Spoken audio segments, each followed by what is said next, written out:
The story starts in a large and dimly lit chamber. A young dude walks through the humongous hallway while leaving a mysterious aura trail behind.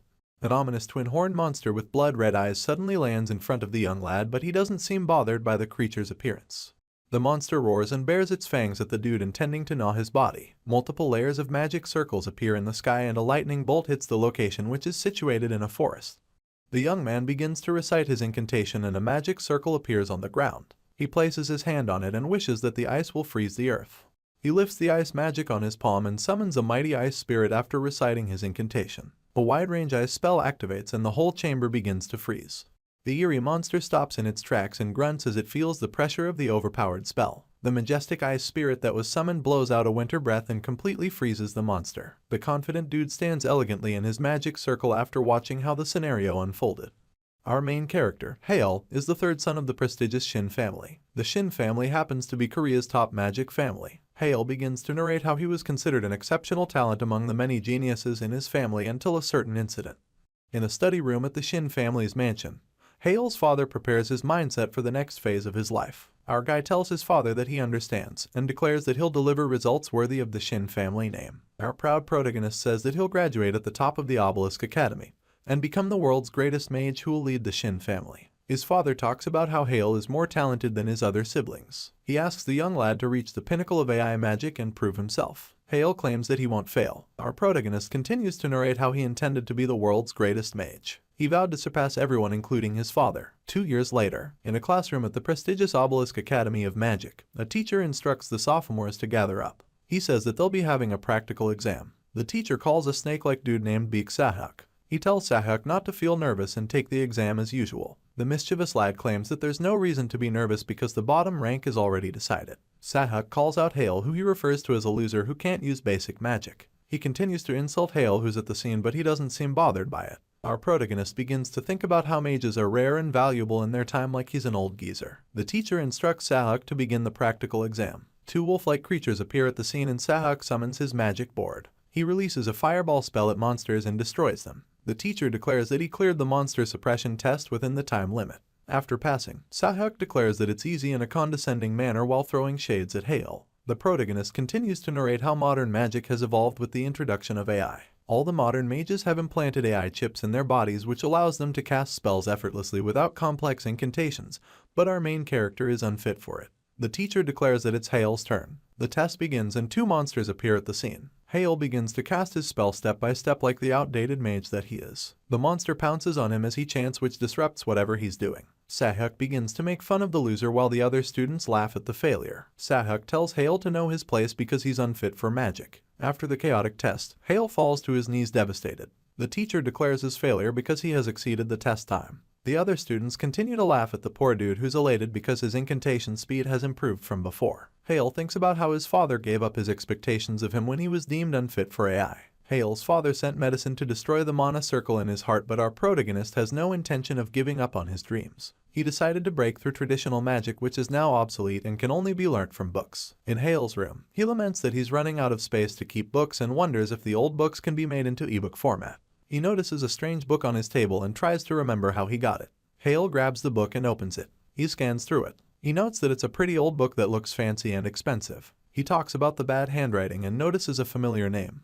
Ray Belbate Neo, the first Grand Mage of humanity. Ray Belbate Neo is the first emperor of the Magus Empire of Bate Neo, and the creator of all magic. Hail used to read about the emperor when he was young. The book in Hail's hand begins to glow and he gets flustered, wondering what the light is. The pages of the glowing book flap on the floor. The voice of a man who claims to be Ray Belbate Neo declares that he's leaving the book to Hail. Our pressured main character thinks about the voice he hears. He begins to narrate how he didn't know that being unsuitable for AI magic was his luck at that time. He thinks about the failures he went through in the past and how he endured them. The powerless Hail had no idea that he would be revived. The next day, Hail sits alone in the dining room to eat. A blonde dude walks to his table with his food tray. He asks the protagonist if he's eating alone, which is very obvious to anybody. The overly friendly dude, Jai Sunchin, comments on Hail's food as he sits to eat his food.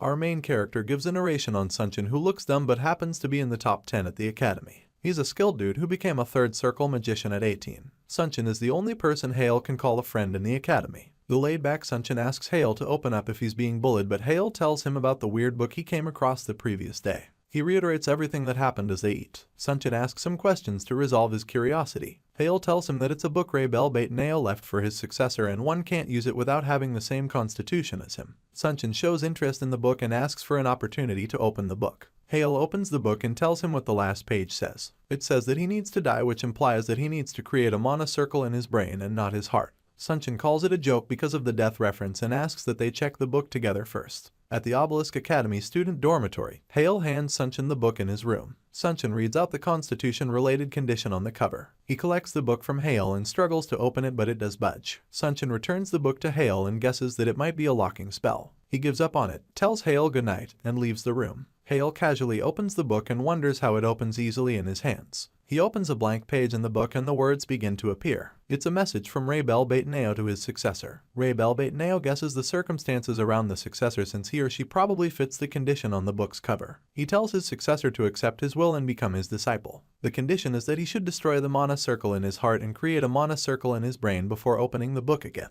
The book falls to the ground closed. The worrisome Hale calls it a bad joke because the mind collapses if mana enters the brain and it can lead to death in the worst case scenario. He concludes that the book is telling him to quicken his death and decides to go to bed. The next day, Hale takes the book to an instructor and asks him to check it. The instructor wonders if it's an ancient script and looks around the cover to get clues. The instructor asks what Hale wants him to check. Our curious protagonist asks him to open the book and check if it's sealed by magic. The instructor wonders what he means by seal and Hale calls it a rumor that's going around among the students. The instructor tells him to concentrate on his academics and not rumors. He concentrates and checks the book status. He places his hand on the book and gives it back to Hale after a little while. He says that there's no trace of magic in the book and tells Hale to concentrate on his studies instead of weird rumors. Hale thanks the instructor and leaves. He thinks about how people with high magic like Sunchin and the instructor couldn't open the book. This increases the possibility that the book might be real. In Hale's room at nighttime, he places the book on the ground and stares at it. Hale takes out the medicine used to destroy the mana circle that his father sent.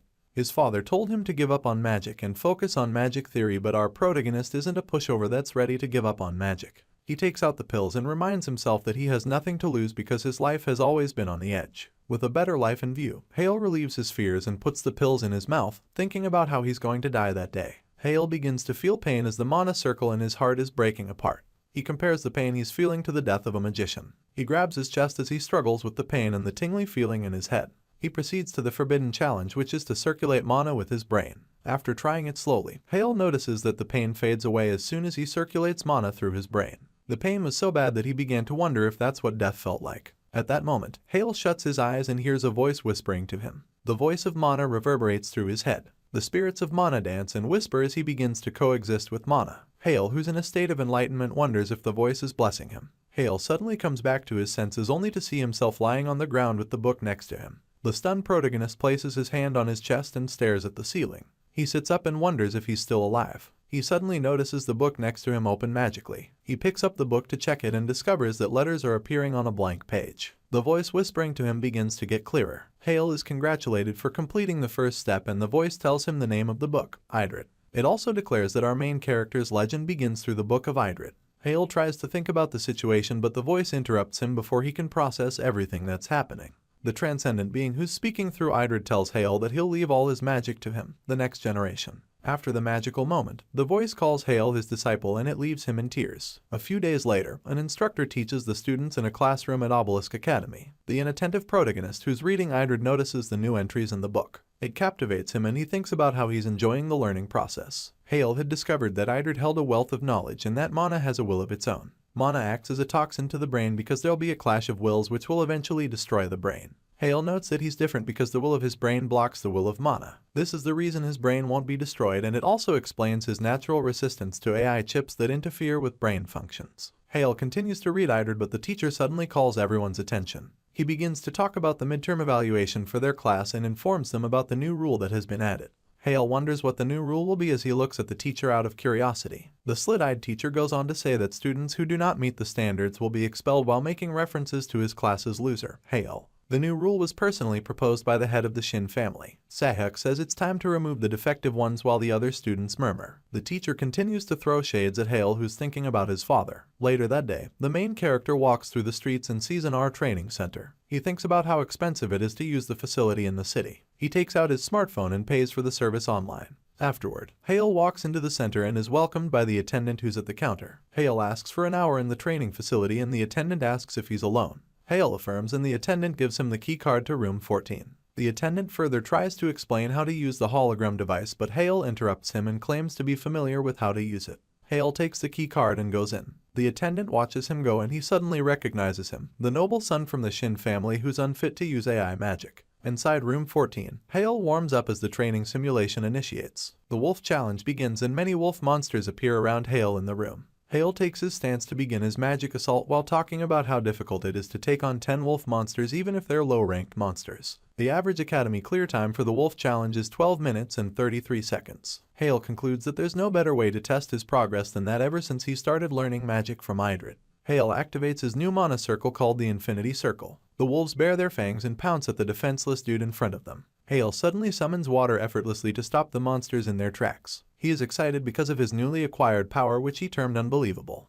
It's unbelievable because other wizards circulate their mana circles solely through their hearts to use AI magic, but our protagonist can circulate mana through his whole body using his brain. Hale achieves ecstasy and he thanks his Infinity Circle because his suppressed magic power has been unleashed. Hale activates a large magic circle which leaves him speechless. His master's voice lingers and tells him not to be surprised by such a level of power. The voice tells him that he has a long way to go because the Infinity Circle is the foundation of Beitaneo-style magic. The shadow of Hale's master appears behind him like a guardian angel, telling him how Beitaneo magic is about controlling magic with images formed in the mind. The first book of Beitaneo-style magic is called The Heart's Intent. Hale activates his first step and continues the simulation battle. An hour later, Hale leaves the simulation center and the attendant thanks him as he walks out. The attendant, who's more interested in going home, takes his equipment to clean up room 14. He suddenly wonders how a fallen genius trains. He checks the clear record and sees the best record on the ranking, which is Hale's record. Hale cleared the Wolf Challenge quest in 6 minutes and 37 seconds, which is considered to be on the level of the international competitions. The mentally unstable attendant angrily kicks the device and wonders if it's broken again because there's no way an unfit person would set such a record.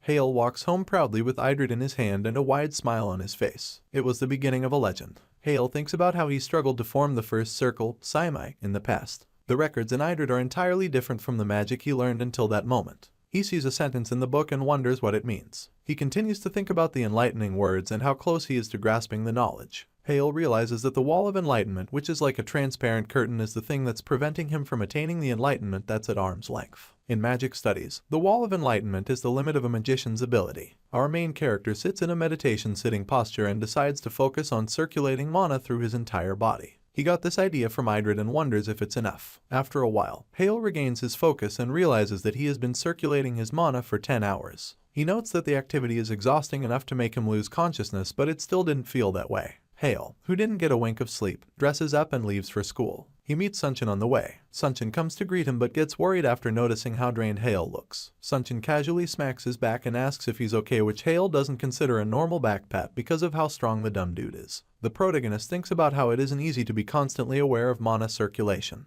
He hopes to get used to his new mana circle as soon as possible and use it skillfully. Hale achieved the second circle at 12 years old and was considered a prodigy by everyone, including his father, who had high hopes for him. The protagonist thinks about how he managed to form the first circle in his brain's mana circle and wonders what the best way forward is. He suddenly remembers the words his father said to him when he was still in his prodigy days. Breaking the wall of enlightenment is essential to advancing in magic.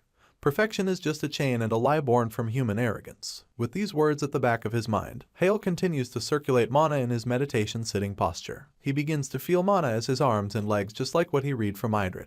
After overcoming this wall, Hale achieves instant spellcasting that doesn't need an incantation. He compares this method to modern AI magic that shortens incantations to activate spells. AI magic is consistent, but the traditional method recorded in Idrid is about freeing one's thoughts. Hale tests out the spell that ignores the algorithmic structures of magic formulas. The only downside is his low level because using such a powerful spell is exhausting physically for him who's in the first circle. Our main character is psyched up because he can use impossible magic and he's breaking through the wall of enlightenment to reach greater heights. Later that day, an instructor enters Hale's classroom to inform him that he has a visitor. He asks Hale to follow him, but the protagonist asks who the visitor is out of curiosity. The instructor says it's Hale's father as they walk through the hallway and he wonders why his father came. In the drawing room, the instructor knocks and the main character's father allows them to come in. The instructor delivers Hale to his father and politely excuses himself. Hale greets his father, who he hasn't seen in a while, and they both sit to have their conversation. Hale's father notes that Hale hasn't taken the medicine he sent because he's still attending school.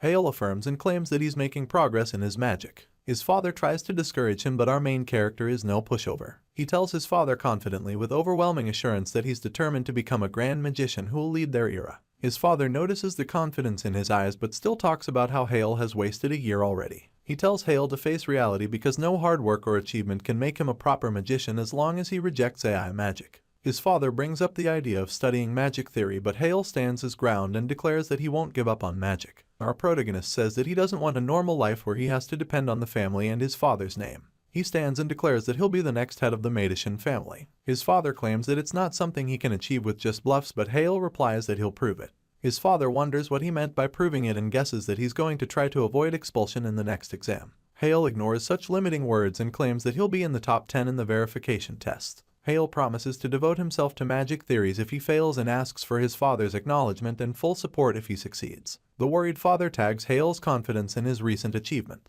He stands to leave and hopes that it won't be a meaningless achievement. A few days later, an instructor calls the attention of the students in Hale's classroom. He claims that he'll be announcing the test method for the evaluation. The other students murmur and try to guess the test method. The instructor says the test method is a single elimination tournament and, in other words, a duel. He goes on to give the other details of the evaluation, which involves a 3-day duration, the round of 16 elimination method, and the spectators that'll be available. After the briefing, the instructor asks them all to do their best and our main character decides that it's time to show what he's capable of. In the hallway at Obelisk Academy, the students discuss the duel and the other details they got from the instructor and their different groups. Hale, who's passing by, notices that the whole school is buzzing with excitement. The evaluation test will get media attention because of the spectators from the Magic Tower that will be in attendance. The Magic Tower is an organization of 12 high-class magicians worldwide and it holds power equivalent to a nation. It's every student's dream to join the Magic Tower. Hale's attention is caught by Sahyuk, who calls him a defect. The insufferable Sahyuk, who's also an upper-class student in his second year, asks Hale about his condition.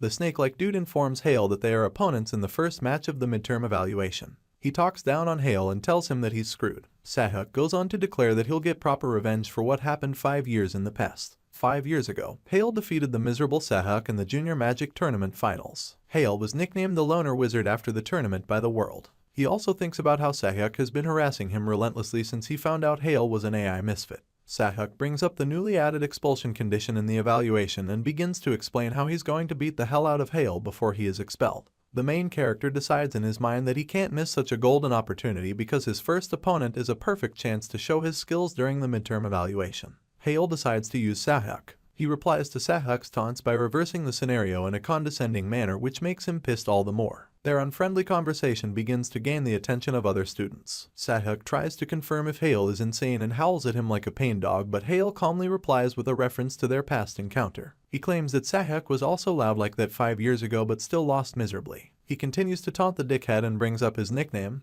Wimp Wizard. Sahyuk loses his mind, grabs Hale's shirt by the neck, and calls him a defective jerk. Hale pushes the loser's hand away and tells him that a lowlife like him can't comprehend that a fall can only happen to someone who is at the top. Hale sets his shirt like a dignified noble and promises to remind Sahyuk that someone who was once a genius will always be one. Hale calmly turns and walks away from him. Sahyuk bites down on his thumb as he holds back his urge to grind Hale down and burn him to ashes. The next day, Hale sees a blog about him on the front page of internet news titled The Magnificent Return of a Genius. He cleans his hair with a towel and thinks about how he anticipated it because of Sahyuk's personality. Sahyuk probably used his family's influence to get a journalist to write about Hale. Hale notes that they're trying to ridicule him. He decides that the prodigy will return since there are more public eyes on him, which is a win for him. The protagonist's smartphone begins to ring and he notices his father's call. Hale answers the call. His father immediately brings up the article issue. Hale tells his father not to worry about it. The worrywart asks Hale if he set it up and he affirms. Hale thinks about how he arranged it by provoking Sahyuk and drawing public attention.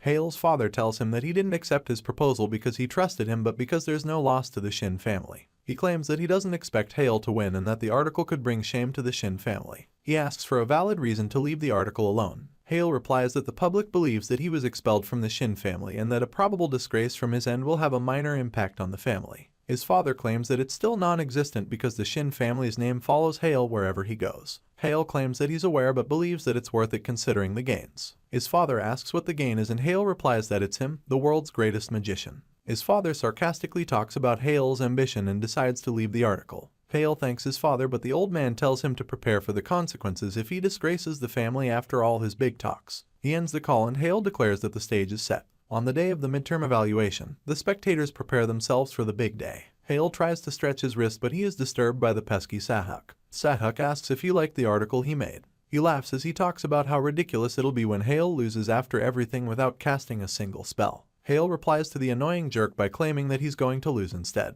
Sahak wonders if he has gone crazy. Hale thanked him for playing into his hands. He notes that Sahak doesn't like him but claims that he doesn't care about a nobody like him. He decides to make it quick and declares that he'll defeat Sahak with a first circle spell. At Obelisk Academy's arena, Hale declares that he'll beat Sahak with one circle magic. Everyone in the arena watches quietly. Sahak loses his mind and begins to bite on his thumb. He wonders why a lowlife like Hale is mocking him. The referee blows his whistle and announces the commencement of the first match of the Obelisk Academy second-year midterm exam. The match begins and Hale smiles confidently. Sahak swiftly springs into action. He activates his magic and asks the piece of trash in front of him to die. He summons his magic board and releases some fireballs at Hale. The protagonist dodges the spell and notes that it's Sahak's specialty, explosion magic. Sahak activates his third circle magic, explosion, and the fireballs close to Hale explode. Sahak begins to talk down on Hale and claims that it's what he gets for acting cocky. The smoke from the explosion clears up and Sahak notices that Hale is unscathed. Sahak decides to try another strategy. He summons 2 more magic boards and releases 3 fireballs at the same time.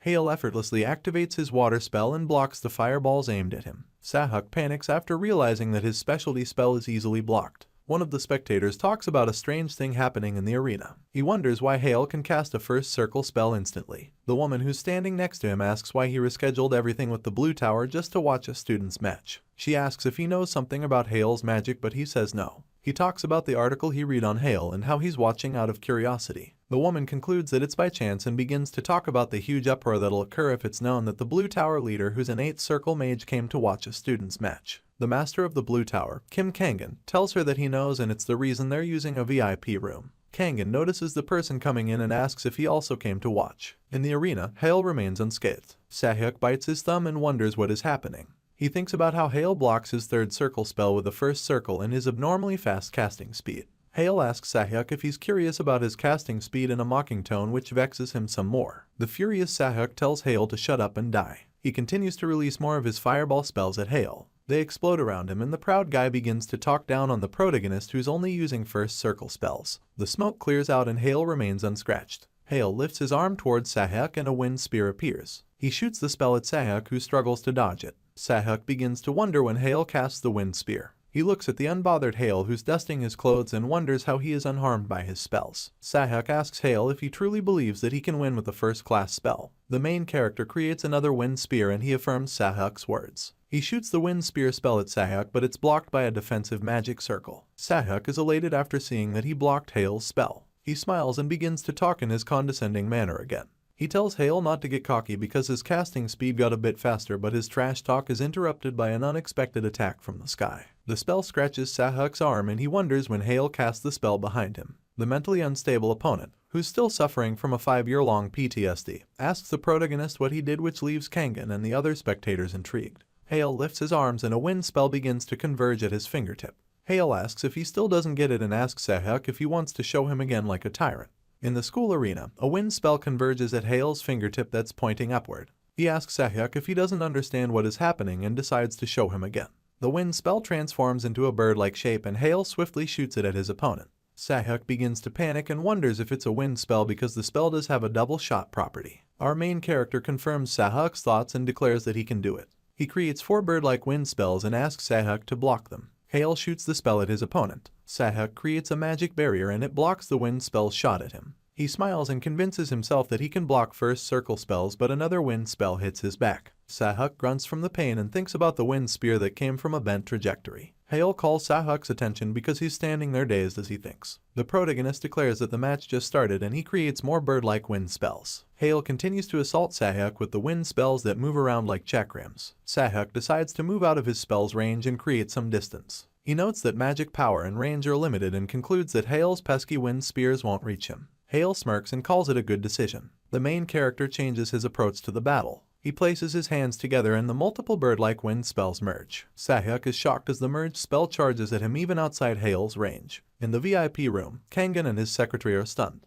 Kangen talks about how Hale does not only cast spells instantly but how he changes their trajectory and he merges them midair. He wonders what kind of magic it is. Hale's father, Lord Shin in Hayek, watches his son's duel from the VIP room too. And Hayek is the head of the Maidishin family and also an 8-circle magician. Kangen's secretary tells him that Hale's magic is disregarding the rules of open source magic. Open source magic covers the entire attributes of every spell, which includes its max range, max speed, and trajectory that can be altered midway. If a target is beyond a spell's range, it can't reach the target and the trajectory can also be altered once. Open source magic works according to its defined effects, and it's the reason modern mage duels resemble a mental game. Each person tries to predict the other's moves with known spells, and their reacting flexibility is the key to victory. The protagonist thinks about the open source magic and notes that it's incomparable to Bait-Neo style magic. Bait-Neo style ignores the limitations of open source magic. Hale's spell hits Sahyuk and he falls on his butt. Sahyuk tries to catch his breath and asks if he's struggling against a one-circle spell. Hale stands arrogantly and tells Sahyuk that he's underestimating one-circle spells. Hale claims that a pen is all it takes to kill someone who has exhausted himself with 3-circle spells. He walks closer to Sahyuk and squats in front of him with a water spell on his palm.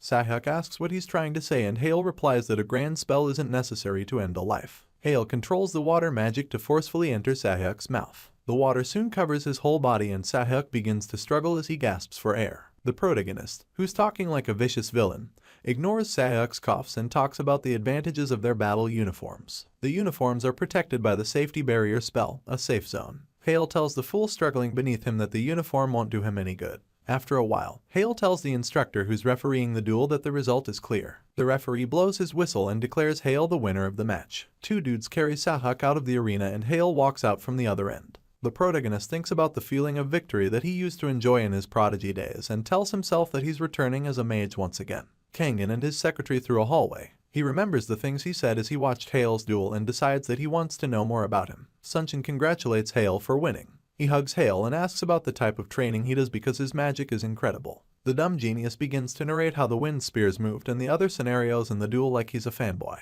Sunshin expresses interest in the magic but Hale says it's a secret. Sunshin puts his arm around Hale's shoulders. Hale calls his attention to the press conference that he did after his duel that's already out. He asks Sunshin to watch it since he's curious about his magic. In the press conference, the facilitator asks Hale about the instant cast magic that Hale displayed. The press continues to ask him questions about his magic. Kangen arrives at the scene and rains on his parade. Kangen talks about how he watched Hale's duel with great interest. He puts his right arm around Hale's shoulders and claims that he used a 4-circle spell, Memorize. It's a spell that allows someone to prepare magic in advance and cast it instantly when needed. Kangen further sheds more light on the Memorize spell and tells them about its drawback. It can only store spells 3 circles below the user's level. Kangen asks if it's correct and Hale affirms with his poker face. He thinks about how he no longer has to explain Bait-Neo style magic because of the unexpected help from Kangen. One of the journalists asks if Hale's at 4-circle magic. Kangen approves and Hale guarantees it to avoid any more pressing questions. The press acquired the scoop they wanted and the news of the prodigy who's at 4-circle magic at such a young age begins to spread.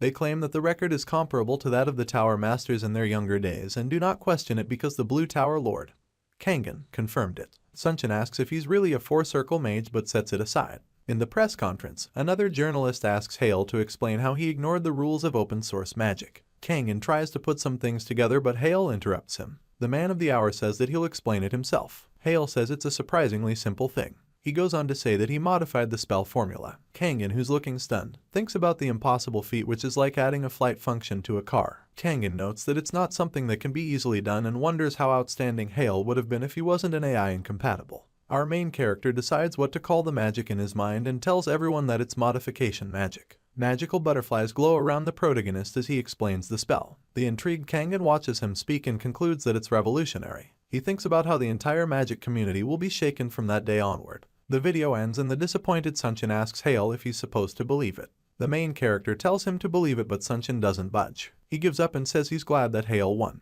Sunshin says he's leaving for his dorm. Hale asks why he's leaving already and he playfully replies that he wants to manage his condition because of the tough match he has the next day. Hale wonders who the tough opponent is. The next day at Obelisk Stadium, the spectators cheer as the duel continues. Sunshin, who's fighting a losing battle in the arena, wipes his face on one knee as he struggles against his opponent. Hale watches from the viewer's area and notes that it's the tough opponent that Sunshin told him about.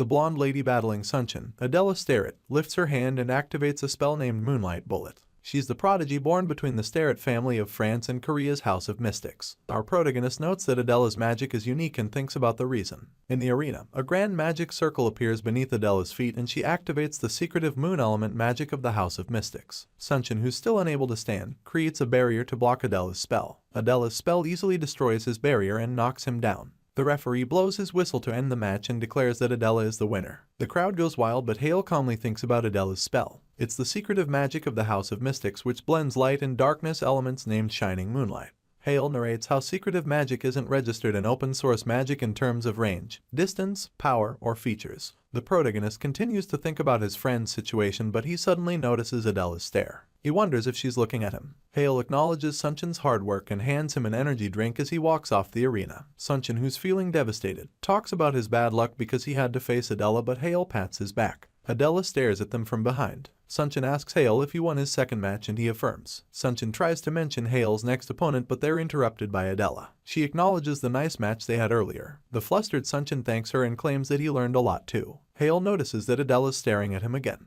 She calls Hale's name and talks about returning to the way a mage should be. Adela goes on to say that she enrolled in the academy because she hopes Hale helps her remember it. Adela walks towards the duo in the hallway and says that she heard that Hale has returned to being a proper mage. She hopes that he helps her remember it too. Our protagonist narrates how he, the Madishin family, Adela, and the House of Mystics knew each other even before they enrolled in the academy. The Madishin family and the House of Mystics have a good relationship. This relationship made it possible for him and Adela to meet at various events. The main character goes on to use the word rival to describe the relationship between him and Adela. In the past, Adela left France and enrolled at Obelisk just to surpass Hale, who always came first. The duo haven't spoken to each other ever since the protagonist was designated as AI incompatible. Hale's AI incompatible stigma was a significant event for him, but it was a significant blow for Adela, who lost her rival. Hale casually tells Adela that he's not worthy to be her goal yet. Adela turns to leave and says that they'll know about it once they fight. Adela leaves and Sunchen asks Hale if he's sure that he's ready. Hale asks what he's talking about. Sunchen, who's panicking, asks if he's really ignorant about what he's asking. He says that Hale's next opponent is Adela, which shocks our main character. The next day, Adela and the referee stand in the arena. The viewers ask where Hale is and wonder if he's too scared to show up. Some other students talk about Hale, who was talking big about his modified magic but is still a loser in the end. They conclude that Hale bailed because he couldn't win against Adela. The referee checks his watch and says that the time is up. He declares Adela the winner on default according to the rules. The referee is interrupted by our protagonist, who arrives late while trying to wear his battle uniform.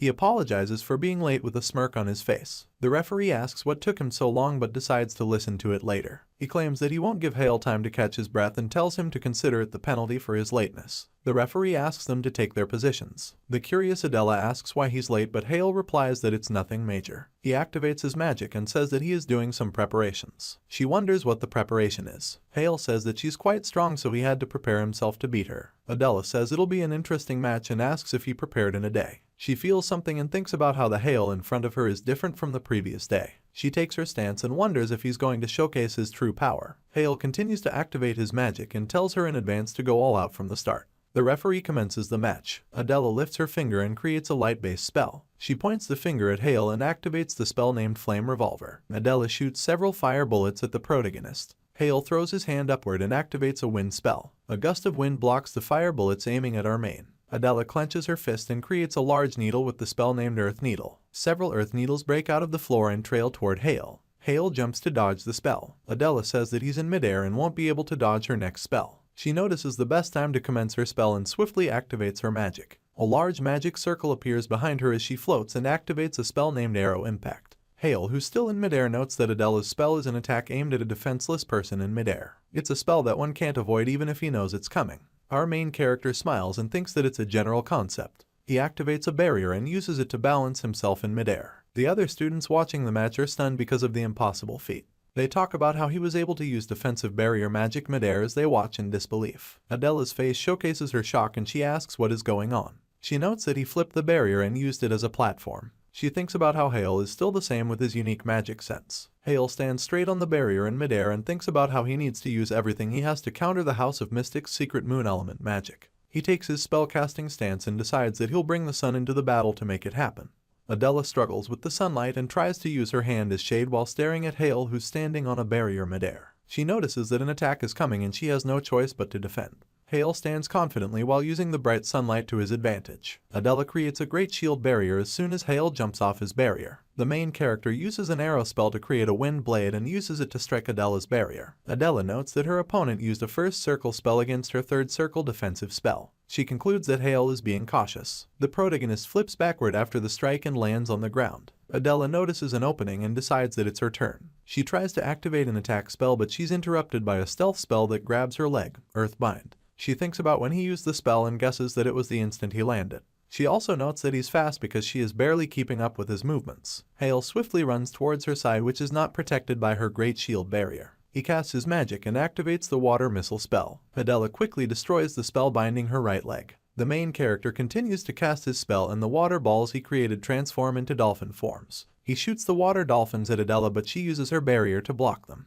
Adela concludes that her opponent is manageable and remembers the explanations that Kangen gave about Hale's memorize ability. She guesses that he'll be able to use only first circle spells and smiles because such low-tier spells can't take her down. A bird-like wind spell swiftly comes from the sky and hits the ground behind Adela, who's still trying to block Hale's assault. She wonders when her opponent had the chance to make that attack. Adela remembers Hale's match against Sahyak and guesses that he was hiding a modified magic wind spear in the sunlight all along. Adela collapses because of the impact of the stealth wind spear. She looks at her unscathed rival and Hale asks if she has forgotten who she's up against. In the VIP room, Kangen's secretary acknowledges Hale's battle instincts, which are beyond imagination. Kangen says that Hale had everything planned the moment he evaded Adela's Earth Needle. He gives a step-by-step analysis of everything Hale did during the fight and the meaning behind every step that links to the next. He concludes that Hale used the sun to hide the percast wind spell he launched. Kangen calls Hale a grand mage of the first circle while Hale's father, Inhayak, watches everything unfold silently. He interrupts Kangen and says that it's still first circle magic at the end of the day. Inhayak tells Kangen to continue watching and they see that Adela is standing already. The duo stare at each other like acknowledged rivals and Inhayak tells Kangen that Hale can't land a finishing blow even in his favorable position. He also notes that Adela hasn't used a particular magic yet. Adela acknowledges Hale's ability and claims that it reminded her of their past encounters and rivalry. She goes on to declare that she'll face him with her full strength. Adela commences her spell's activation and the protagonist notes that it's finally time to face the ultimate moon attribute, the House of Mystic's hidden magic, Halo. Adela lifts her hand and strikes a pose as she activates the spell. Adela puts her hand on her chest and tells Hale he's impressive. She says that his performance is bringing back memories of their past encounters. She declares that she'll face him with everything she has. Our protagonist wonders if she's about to use her trump card. Adela's body releases a gust of magic. Hale notes that she's about to use the ultimate secret spell of the Mystics family, Halo. She lifts her hand and activates the moon attribute magic. A grand magic circle with several smaller circles encompassed in it appears in the air. The ground beneath her and the main character begins to rupture due to the pressure from the grand spell. Several inescapable pillars of light hit the arena from the massive magic circle in the sky. The protagonist's father, Inhayak, slowly stands to leave. Kangen notices and asks if he's leaving. Inhayak looks back and replies that the battle is over. He goes on to say that there's no reason to continue watching, but before he can complete his statement, the duel in the arena catches both of their attentions. Kangen's secretary, who looks shocked, says that it's impossible. Kangen, Sunchen, and Adela express their disbelief as the main character activates a new spell. A large magic circle appears behind Hale and he activates a fire-based spell named Flame Vulcan. Adela notes that it's a second circle spell. Hale smiles like a battle-crazed psychopath and reminds her about the preparations he talked about earlier. Adela says that Hale's memorize limit was first circle magic based on Kangen's breakdown of the spell during Hale's past press conference. She asks if he has achieved the fifth circle, but the confident Hale smirks. Our protagonist begins to narrate the things that happened to him the day before the duel. The night before, Hale sits on his bed in the Obelisk Academy dormitory and stares at Idrid. He thinks about what he has to do to defeat Adela because he can't beat her by using only first circle spells. Hale picks up Idrid and notes that his fighting style doesn't align with the covert nature of secret magic. He opens Idrid and thinks about how he planned to overwhelm Adela after mastering his magic circle. Hale opens the new page in Idrid and wonders if he can truly wield Saimai. He reads the instructions on the page. It asks Hale to channel power into the next page's magic circle and it'll lead him to a new realm. The protagonist sees the magic circle and wonders if it's some kind of mechanism. He concludes that there's no need to hesitate and decides to try it. Hale places his hand on the magic circle and channels his magic power into it. The magic circle on the page glows and the brightness overwhelms Hale. Our clueless protagonist tries to shade his eyes from the blinding light, but the book sucks him in. Idrid falls on the bed with no trace of Hale in the room. Hale slowly opens his eyes and discovers himself in a type of library. He looks around and wonders where he is. A lady welcomes him to the page of the first trial. She introduces herself as Alpha, the guide managing the first trial page. Hale asks what the first trial page is and replies that it's a page inside Idred's book. It surprises Hale and he wonders how he's inside a book. He concludes that it's not a far-off teleportation to a distant place but an actual space inside the book, which he still considers unbelievable. Alpha tells the protagonist that they'll be testing if his saimai is fully realized in the trial. She points her hands at Hale and says that the instructions will be given to him at the start of the trial. She goes on to say that pages 18 through 31 will be updated with information on second circle magic if he passes. Hale thinks about how he has to pass the trial to gain the path to the next circle. Alpha concludes her explanation and asks if they can begin the trial. Hale clenches his fist and confidently asks that they begin. Alpha affirms as she floats and disintegrates into bits of light. She declares that they'll begin the trial immediately. The administrator of the first page of trials disintegrates into bits of light and asks that they begin the trial immediately. Hale watches as she fades away. He notes that Alpha isn't human but a magic entity, which he didn't expect. A voice declares that he'll explain the trial and Hale notices that it's his master's voice. A gem appears on Hale's hands and the instructor calls it elemental monolite. It's an incomplete crystal with 4 mana attributes mixed irregularly. The instructor tells our protagonist that his task is to purify the gem completely. Hale exclaims as he thinks about the task. He notes that the elemental monolite is an incredibly delicate gem and he has to manipulate mana very carefully to achieve the task. 4 types of mana exist in a state of chaos within the gem. Hale wonders how he's supposed to do it and notes that it can be likened to perfectly separating sand, salt, sugar, and pepper from a mixture. He concludes that it's no joke and only someone who has mastered heart's intent could purify it. The protagonist psyches himself up for the task, which he considers to be interesting, and he begins the gem's purification. The 4 mana in the gem begin to align and Hale shuts his eyes to concentrate. He struggles to focus but he loses it. The gem releases a shockwave and it knocks Hale into a bookshelf in the library. Hale sits up and notes that the gem created the shockwave to warn him after his mana wavered. He thinks about the hopeless task and gets an idea that'll help. Hale gets up with a wide smile on his face and decides that he'll try as many times as it takes. Hale continues to try over and over again to purify the gem and doesn't realize that time is passing. He keeps getting knocked away because of little lapses in his concentration. He repeated the process countless times and finally achieved his goal. He separates the 4 mana types inside elemental monolite. The voice of the instructor congratulates the protagonist for passing the trial and refers to him as the successor. Hale places his hand on his chest as the instructor says that he has mastered the heart's intent. The voice claims that he'll update the Book of Idred with the second ring, the technique for weaving the resonance ring. Our main character wakes up on his bed in the dormitory and realizes that he's back. He opens the book and sees the newly added update, the method to weave the second ring. Hale decides to master the second ring before his next match. In the arena, Adela activates her grand spell. Halo. Magical light pillars cover the arena and suppress her opponent. Sunshine, who's rooting for Hale on the sideline, expresses his disappointment and concludes that it's over for Hale. Afterward, Adela throws back her hair and declares that the match is over. She thinks about how Hale got stronger in a short time and wonders who he really is. She remembers how the protagonist used to stomp everyone in his glory days and concludes that the genius she once set her eyes on is no more. Adela suddenly notices that something is wrong. She hurriedly looked back to see what made the strange sound. The protagonist activates the second circle, Resonance. His red eyes glow and he uses a spell named Darkness Blind. A large red magic circle appears behind Hale with normal flames on his right hand and black flames on his left. He merges the 2 infinity circles. Large hands appear in the magic circle behind Hale and reflect how he struggles to merge the infinity circles. Afterward, Hale orders mana to be his hands and feet with free will. Hayek and Kangen watch the situation with utmost concentration from the VIP room. Sunshine and the other students open their mouths wide in disbelief. Adela watches the unbelievable scene unfolding in front of her and wonders what's happening. The large hands connected to Hale's magic circle pull the pillars of light apart. The protagonist gets some breathing space and he quickly attacks the stunned Adela with the Flame Vulcan spell. Adela hurriedly tries to activate a defensive spell, but Hale uses the first version of Resonance to materialize a machine gun.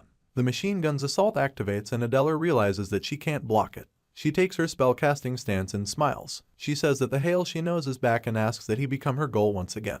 The machine gun's assault continues and the referee also feels the spell's shockwave. After a while, the spell ends and everyone watches quietly. Adela falls to the ground unconscious and Hale falls to a knee after straining himself. The referee ends the match and declares that Hale is the winner. In the VIP room, Hayek walks away and Kangen asks if he's leaving already. Hayek smirks and replies that he has other appointments. Kangen smiles and says that he understands. He thinks about how Hale's father is bad at lying and watches Hale celebrate his victory. Later that day, the protagonist takes off his battle uniform and expresses how exhausted he is. He thinks about how he countered Adela's family moon magic, Halo, with enhanced dark magic. He used resonance with the heart's intent circle to amplify his magic. The protagonist begins to give a breakdown of moon attribute magic, which combines the range of light magic and the potency of dark magic by adjusting the dark element's intensity. He concludes that the House of Mystic's secret magic is not one that just anybody can use, but he succeeded in performing mana manipulation after observing the magic structure briefly. Hale's resonance circle allowed him to analyze the magic with strange insight and discern the structure of moon magic. His previous elemental monolight trial refined his mana control abilities, and he notes that he wouldn't have been able to defeat Adela without them. Hale turns to the people murmuring around the area where he's sitting and sees the master of the Blue Tower, Kangen, walking toward him like a celebrity. Kangen says hello to Hale, and he quickly stands to reply to him. Kangen claims that he came to speak with him. Hale is surprised as Kangen tells him that he came because he has something to discuss with him. In a private room, Kangen and the protagonist sit on opposite ends to have a conversation. Kangen apologizes for bothering Hale when he's probably tired. He places his hand on his chest and says that he watched Hale's match finish. He calls it an excellent battle and the protagonist thanks him. Kangen adjusts the glasses on his face and tells Hale that he'll be direct with his questions. Kangen asks if Hale has reached the 5th circle, but Hale remains speechless for a little while. Our main character remembers that he used 2nd circle magic during his match and concludes that the Blue Tower Master thought he used memorize. He recalls the general concept of memoirs, which involves using spells 3 levels below your present magic circle. Hale debunks Kangen's suspicion that he's a 5th circle mage. Kangen's face brightens up with curiosity and he asks how Hale was able to use 2nd circle magic. The protagonist jokingly asks Kangen if he'll believe him that he used vision magic. Kangen talks about the vision magic and asks if it's the transformation magic that Hale mentioned in the last interview. Hale remembers the press conference and affirms it to cover up any other suspicion at that moment. He smiles weirdly and thinks about the huge uproar that'll happen if the world's news calls him a 5th circle mage at 18 years old. The use of higher circle spells will also cause him problems in the future, and he decides to play along with transformation magic. Kangen claims that it's an incredible form of transformation magic and asks how it's related to 2nd circle magic. The curious Kangen watches every gesture and movement Hale makes as he begins his explanation. Our main character places his hand on his chest and claims that he has improved the memorized magic. Kangen exclaims and confirms that it's a way to go about it. He walks to Hale's side and talks about how amazing it is. His eyeballs turn red as he tries to touch Hale. Kangen places his hand on Hale's shoulder and says that he's impressed because he improved the weakness of memorize. The protagonist thanks him but soon notices the red eyes staring down at him. Kangen continues to scan Hale's body with his eyes. Afterward, Kangen says that he's not seeing the signs of mana lines that 5th circle mages would have on Hale. He takes the hand of the protagonist and ascertains that he hasn't reached the 5th circle yet. Kangen's face brightens up and he tells Hale that he'll explain everything to the reporters. Hale thanks Kangen and thinks about the red jade eyes that the Blue Tower Master possesses. He bows to greet Kangen goodbye. After Kangen leaves, Hale pushes his fingers through his hair and talks about how he didn't expect Kangen to verify with red jade's magic eyes. He notes from the news moving around that Kangen's magic eyes can pierce through the essence of mana, and it's said to be the world's best in terms of detection magic. Hale concludes that he got away because he wasn't caught by someone on Kangen's level. He claims that Baitaneo-style magic is his greatest secret and he must not reveal it recklessly. In the Obelisk Academy arena, the referee says the match is over and declares Hale is the winner. Hale looks at the opponent lying unconscious in front of him. Later that day, Adela calls Hale in the hallway. The protagonist looks back and notices Adela, whose injuries have been treated and bandaged. Hale notes that she's already up when she was expected to be out for 4 hours. Adela replies that she's fine and Hale asks what's going on. Adela hopes she's not troubling him and asks for some feedback on their match. The flustered Adela says that they can do it later since Hale still has the final match. Hale smiles and replies that they can do it now. He claims that the feedback will benefit him too and asks her to follow him to the waiting room. Adela is elated and her eyes brighten up. The protagonist turns to lead the way and he thinks about how there's so much to learn in terms of strategy and magic usage, just like his previous match. Adela stares intensely at Hale's back as she follows behind and hopes that she'll be like that someday. Hale makes a weird smile and thinks about the intense heat he's feeling from behind. On a sunny day in the busy city, a lady watches Hale's press conference on a large screen in a big house. She claims that she thought it was over. On a sunny day at the headquarters of the Shin group, she angrily claims that she thought it was over. She turns to the dude behind her and calls him brother. She asks if he's going to leave Hale alone. The lady is the eldest daughter of the Shin family, Shin Xia. Her brother, Shin Jihan, asks what they're supposed to do with a cringing smile on his face and a cup of coffee in his hand. Xia asks what will happen if they bring Hale back into the family and reminds her brother about how things were a year ago. She claims that she doesn't want to go through such treatment again and Jihan calmly tells her not to worry. He claims that Hale was considered a prodigy a year ago, but he's now just a piece of trash who can use 2nd circle magic in real combat. Jihan smiles and asks Xia if she saw Hale's matches. Xia protests and complains about how people are going crazy over how amazing Hale is. Jihan puts his hand around her shoulders and tells Xia to listen closely. He says that all of Hale's opponents in the matches have been 3 circle students. He claims that Hale, who is a 4th circle mage, should easily win against them, but he's still incompatible with AI magic, which is a fatal flaw. He goes on to say that Hale is using tricks and forbidden magic to struggle in the matches. Jihan concludes that Hale is still inferior to typical 4-circle magicians. The clueless Xia plays along like she already knows what Jihan is talking about. She says that an incompatible will always be incompatible and asks what will happen if Hale ever poses a threat to the next head of the family. Jihan says it won't be too late to deal with him then, and he spills his coffee as the cup in his hand shatters. Later in the evening, 2 competitors stand in the ruined arena with a referee. One of them falls to the ground unconscious and the referee says the match is over. He declares Hale as the champion of the second-year midterms. The crowd goes wild and the students scream that the prodigy has returned. Some students praise the Shin family and some talk about Hale's incredible forbidden magic that surpasses AI magic. The man of the hour waves his hands at the spectators with a wide smile on his face. Sunshin shouts that Hale is awesome and runs towards him. He grabs Hale's shoulders and tells him that everyone is recognizing his skills. The main character tries to calm his excited friend down. Some students watch from the shadows and talk badly about Hale. They say that he is nothing without forbidden magic. Hale's homeroom teacher comes to the stage and congratulates the protagonist.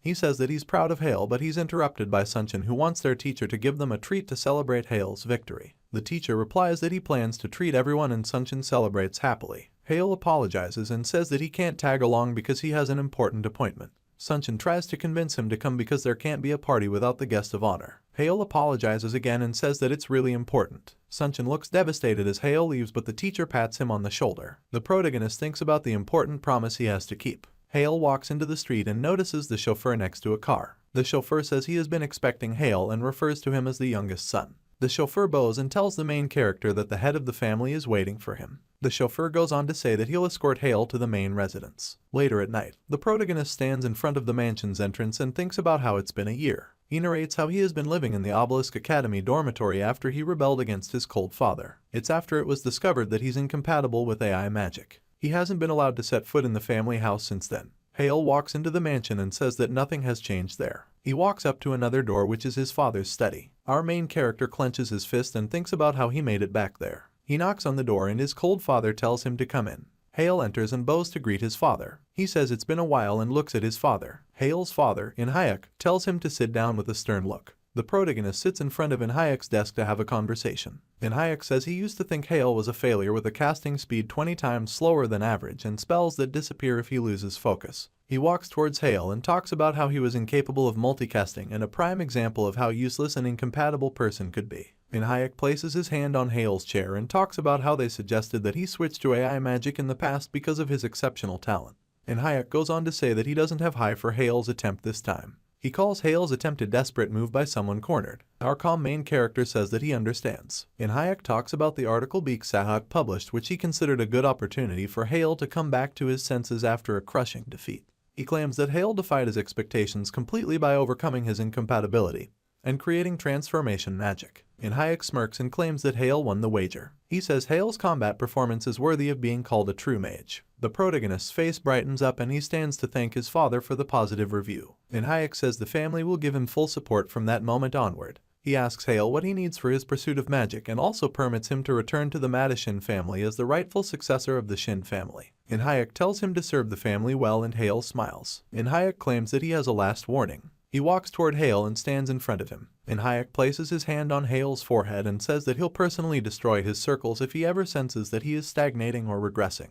Hale thinks about the intimidating aura of his father, which is expected because he's an 8-circle mage. Hale clenches his fist and tells himself that he's afraid, but it's his final chance. The protagonist calmly accepts his father's threats. Afterward, Inhayek goes back to his seat and asks Hale about his goal. Hale asks what he means and Inhayek brings up Hale's past goal, which was to become the head of the Shin family. Inhayek mentions the names of Hale's 4 siblings, Jihen, Xia, Inhayek Jr., and Minji. He goes on to say that Hale is lagging behind them all. Hale places his hand on his chest and calmly says that his ultimate goal is to become the head of the Shin family. He declares that he'll first make everyone in the family acknowledge him. Inhayek asks how he plans to achieve that out of curiosity. The protagonist places a newspaper on his father's desk and expresses his intention to participate in the World Academy Olympiad that will be held in 2 months. It's a competition where participants from around the world. He confidently declares that he'll bring home the gold medal. Our main character gives a quick narration of the competition. The Olympiad for Mages is held annually and exclusively for Academy students under the age of 20. This dream stage draws the attention of the entire world and it increases the level of difficulty. Hayek tells Hale that their country's best record is a silver medal won by the Blue Tower Lord.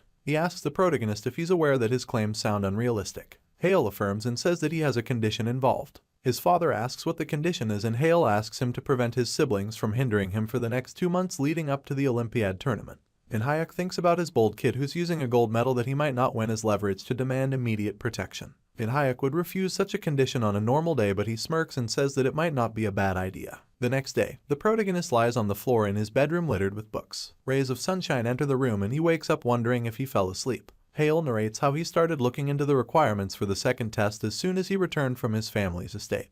He has passed the first test, but he must clear the second test to reach third circle. Hale stares at an empty page in the Book of Idrid and says that he's at a complete loss. The only clue he has is resonance, which means that it's necessary to raise it to the level of consonance, also known as the mastery of the second circle. The protagonist notes where he needs to touch and move his mana according to the principle of consonance for him to be able to take the second circle exam. Hale places his hand on the void page and says the only clues he has gotten so far. He notes that he needs the Ring of Judgment and the Ring of Resonance to connect organically. 2 intertwined magic rings appear before Hale and he wonders if it's the clue. The clover-shaped ring lands on the empty page in the Book of Idrid, but nothing happens. The disappointed protagonist decides to go for a walk to clear his head. Later that day, Hale walks through the city and thinks about how he needs to clear his mind regularly so that he can think better. He closes his eyes to feel the fresh air. He decides to dig deeper into the realm of resonance while walking and having breakfast. He suddenly hears a voice and turns back to look but sees something closely aimed at his face. A grocery bag hits his face. Hale bends down and grunts in pain, but a lady asks if he's alright.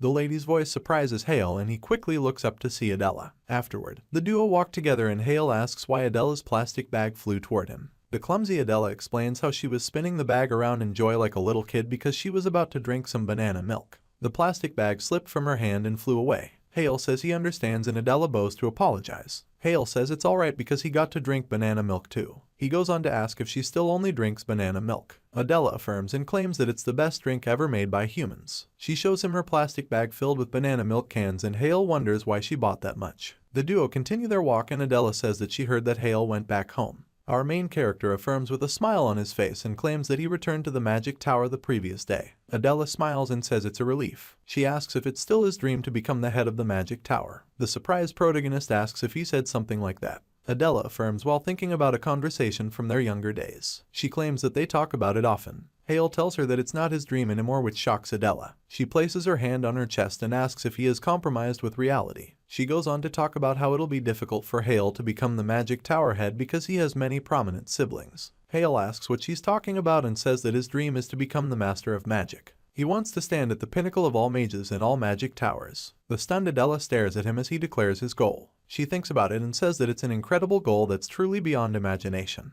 She smiles and claims that it's pretty intense for her as someone following him. At nighttime in the magic tower residence, Sia bites her fingernail and angrily calls her brother, Jihan. She asks if he's not worried at all. Jihan says their father must have his reasons and he expresses his disbelief because of the condition their father gave them. In Hayek's study room, Jihan asks their father why he called them there. Hayek says that he knows their personalities well and claims that he has an order for them. He tells Jihan and Sia not to interfere with Hale at all for the next 2 months. The instruction surprises both of them. Sia exclaims aloud and asks her father for a reason, but she is interrupted by Jihan, who uses a hand gesture to calm her down. Jihan calmly asks their father for a reason. Hayek tells the both of them that Hale just returned to the magic tower and he's still a minor. He also talks about the 1-year gap Hale had away from the family and says that it's necessary to give him 2 months to adapt to the family. Hayek says he's aware that the two are keeping a close watch on Hale considering the competition for the family's headship.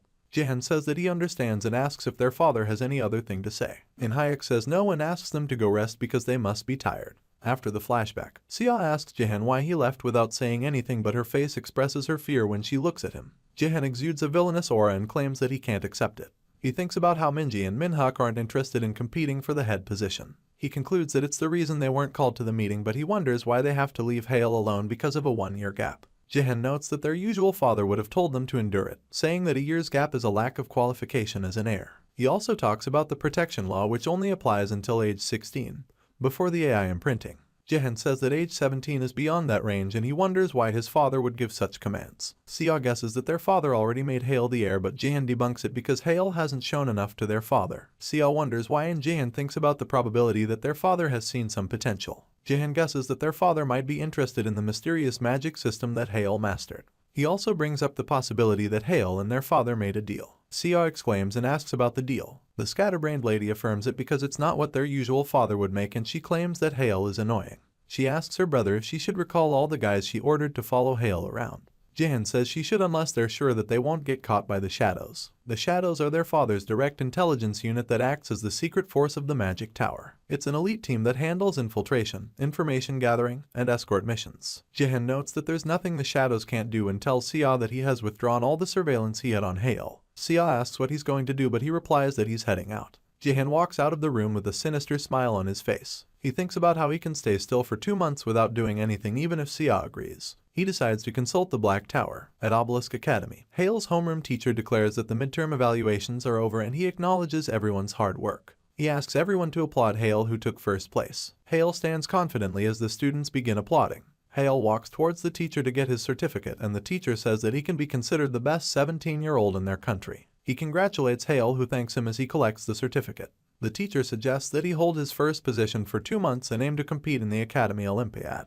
The protagonist smiles and says that it's what he intends to do. After receiving the certificate, Hale walks back to his seat, but the jealous students talk bad about him. They claim that he's bragging after winning with vision magic. They hope that he'll lose his reputation in a week rather than wait for 2 months. They continue to murmur and backbite, but the protagonist calmly returns to his seat with a wide smirk on his face. Later that day, Sunchin stretches his body and claims that it's finally over. He complains about how they had to endure 8 periods of theory classes. Hale reminds him that they'll be having only practical training the following day. Sunchin tries to complain about it, but Hale hits his chest lightly. Our main character reminds Sunchin about how he always advised him to get some exercise. Sunchin bends down and shields himself from another hit. He wonders if Hale is a mage, but the protagonist calls him a weakling instead. Sunchin tries to make a comeback and calls Hale a magic weakling, but he realizes that he's only shooting himself in the leg. Hale tells the weakling to work out and overcome his weakness as he walks away. Sunchin clenches his fist and claims that he'll smash Hale's head after overcoming his weakness. Hale asks if he's sincere and hopes that they hit the training room together after dinner. Sunchin's facial expression changes and Hale asks what the face means. Sunchin begins to sweat profusely and says that he'd love to, but he's in bad shape. Hale tells him to stop beating around the bush, and Sunchin says he'll be sincere. He starts by saying that he doesn't hate exercising, but he hates exercising with Hale. Our protagonist asks what's bad about him, and Sunchin replies that it's scary the way people look at him. Later that day, at the Obelisk Academy training room,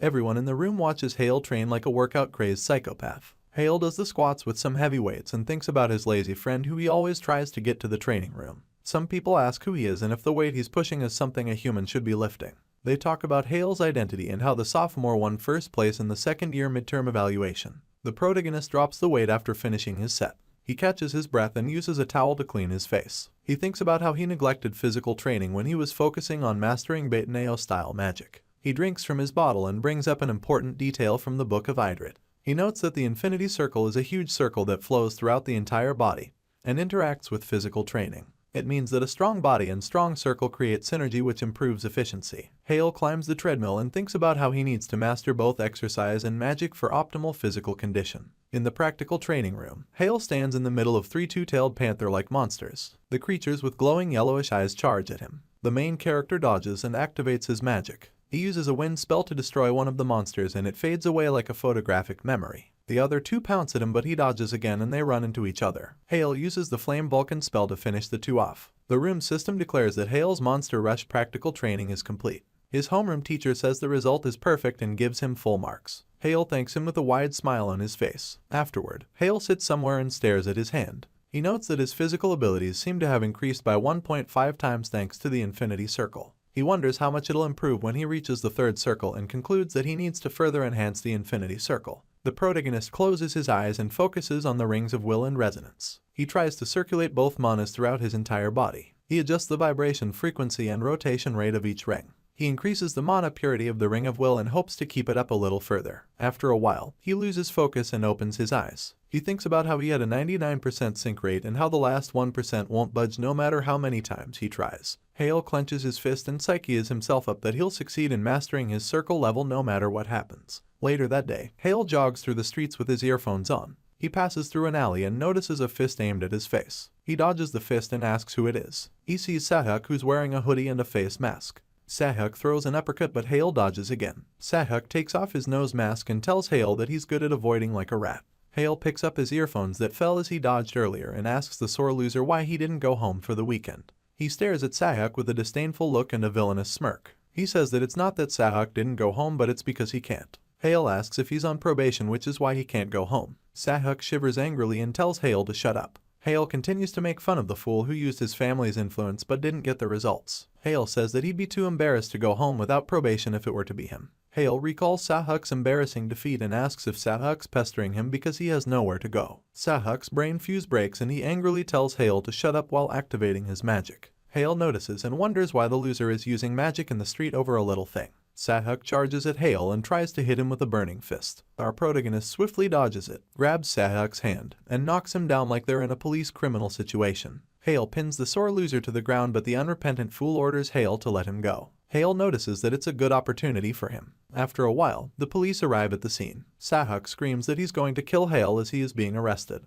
He struggles with the officers but they tell the idiot to be quiet instead. Hale tells one of the officers that he had to suppress Sahak because the dumbass attacked him with magic. He notes that everything is on the CCTV camera close by. Hale says that he didn't believe that Sahak would use magic in the street. The officer says that they'll talk about the details the following day at the academy and he asks Hale to go back to his dorm because it's already late. The other officers force Sahak into their car and Hale hopes that Sahak will continue acting the same in the future. The next day at Obelisk Academy, the students check the announcement board and talk about Sahak's detention. They talk about how he used magic in the streets on the weekend night. The announcement states that Sahak has been given 10 demerit points for his crime. The students wonder why the punishment is lenient because the crime is normally grounds for expulsion. Hale passes by and notices the whole scene. He thinks about how the lenient punishment was expected because it's the immediate intervention of the Beak family. The Beak family is a rising new family that has been donating enormous sums to the academy to obtain a title. Hale concludes that it's the reason the academy couldn't give Sahak a severe punishment. He wonders if Sahak is getting a beating at that moment as he walks away. Sahak receives a call alone in a hallway. The caller angrily asks if he's crazy and Sahak apologizes to his father. His father talks about how he told him to be quiet until he graduated and asks if it's too hard for him while fuming with anger. Sahak says no and his father says it'll be his fault if the family can't get a title. Sahak apologizes again and says that he'll keep it in mind. The call ends and Sahak angrily smashes his phone into a pillar. He calls out Hale's name severally and says that it's all his fault. The slit-eyed teacher arrives at the scene and talks about Sahak's boiling grudge against Hale. Sahak notes that it's instructor Smith and asks if it's not okay. Smith says that it's up to him to hate anyone he wants. The sly dickhead asks Sahak if he wants revenge and the offer captivates Sahak. Later at night, the main character sits at the desk in his book-littered room. He thinks about how he could protest to the academy about Sahak's issue but leaves it because he gained something from it. He sees a mail notification from his father. The mail talks about the negotiation he had with the Beak family. They received 3% of the mining rights that the Beak family held in exchange for keeping the incident quiet. Hale's father acknowledges his efforts and asks that he let him know if he wants any rewards for the mining rights. Hale smirks as he reads the mail. The protagonist narrates how and why the Beak family needs to maintain good relations with prestigious families, which is also related to their title obsession. He notes that it's the right move for the Beak family because the victim of the incident is him, the direct descendant of the Shin family. Hale notes that the title is really important to the Beak family because of the conditions they used to resolve the incident. The protagonist further explains what a title means to families. A title is a symbol of a family's status and it can be seen as the family's symbol. He uses the Mage family and Mystic family as examples and notes that titles divide the status of families. Hale concludes that Sahak won't be able to harm him anymore because he has been expelled from the Beak family. He picks up the Book of Idrid and decides to continue training since everything has been settled. At Obelisk Academy, the students walk around the school. Hale notices the situation and wonders if the control over the instructors is tightened because of Sahak's incident. Someone suddenly calls Hale and he makes an uninterested face. Hale turns back and says hello to Instructor Smith. The sly teacher stares at him for a little while and it makes everything seem awkward. Smith says that he has noticed for a while that Hale dislikes him. Hale's intuitive self affirms but he lies that he doesn't with a fake smile. Smith says it's understandable because he has said some harsh things to him before. Smith claims that they were sincere advice and asks him not to misunderstand. Hale says yes and wonders why he's suddenly acting like that. Smith asks that they start over and extends his hand for a handshake to seal the deal. Hale also does the same and suddenly notices an uncomfortable feeling. Smith, who's exuding an ominous aura, congratulates Hale for taking first place in the midterm exam and sincerely hopes that he finds his path. Hale grits his teeth and thinks about what the eerie mana feels like. Smith congratulates him for taking first place in the midterm exam, but Hale realizes that he's related to the Black Tower. The Black Tower, which is unlike the other 12 existing colored towers, is an unofficial tower that follows a different path. It's a group of degenerate criminals, and it was established by a magician who calls himself the Black Magician King. Hale grits his teeth after concluding that Smith is affiliated with the Black Tower. He wonders if there could be other magicians from the Black Tower in the school. He thinks about when and how but decides that it's not important at that moment. The protagonist's eyeballs glow and he notes that he needs to understand Smith's magic formula to assess the situation. He sees that the magic formula looks familiar and realizes that it's mind control magic. Hale remembers that his brain is resistant to any external inference and concludes that Smith's magic didn't work on him. He's thankful that he'll survive this time and guesses that Smith doesn't know that he's unaffected. Hale thinks about his next line of action and decides to play along by pretending to be affected by the mind control spell so he can extract information about the Black Tower. Smith notices Hale's dull eyes and concludes that his spell worked. His personality takes a 180-degree turn and he calls Hale a disabled fool who can't use AI chips. He complains about how he had to apologize earlier and tells Hale to listen carefully. He hands Hale a black chip and tells him to always carry it with him from that moment on. Smith orders him not to question the instructions like hypnosis therapy. Hale, who's acting, says yes and wonders if it's over. Smith says there's one more thing and he orders Hale to explain his mutation magic. Hale begins to act like he's struggling to break out of the mind control. He grabs his head and grunts in pain. Smith concludes that Hale has a strong unconscious desire to keep the secret of his vision magic. Smith orders him to stop. Hale stops and thinks about the mind control magic, a magic that interferes with the target's brain. It can amplify emotions or control the target as intended. This spell is the representative spell of the Black Tower, and Hale notes that it's a dangerous spell because the target's mind can collapse if used by a high-level circle mage. Hale also notes from his brief research that trying to extract specific memories from targets with strong willpower can cause their mind to break down.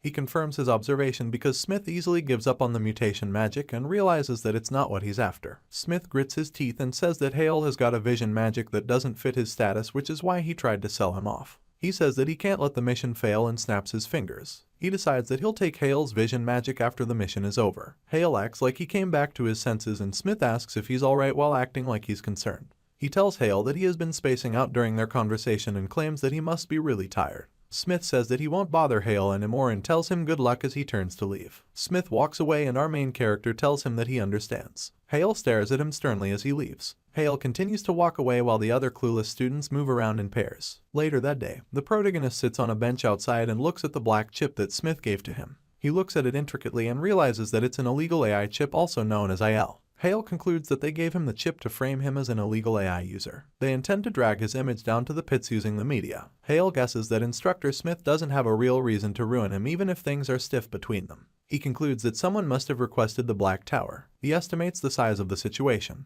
He remembers the pesky Sayhak and suggests that it's too big a mess for someone who's in seclusion. He concludes that it's one of his 4 siblings that's trying to tarnish his image and completely exclude him from the succession competition. Our main character thinks about his older sister, Minji, who's not actively participating in the succession contest. He notes that she's not the suspect and moves on to his older brother, Inhyuk Jr. Inhyuk Jr. is actively involved but he doesn't have the guts to pull off something that bold. He concludes that it's either Jan or Sia or both of them. Hale wonders if he should capture Smith and questions him but decides not to because the Black Tower is sensitive to information. It means that Smith might not know who the mastermind is. Hale notes that it'll likely be a cut-off operation if he captures Smith and it won't be good for him to be caught by the Black Tower at that moment.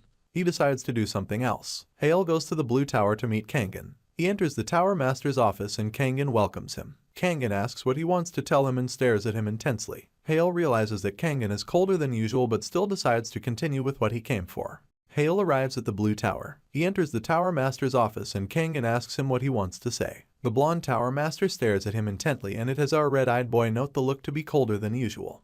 Although he doesn't flinch, he says the urgent matter is more important. Like at Tsundir, the Tower Master looks away while saying he told our boy not to act like a burden.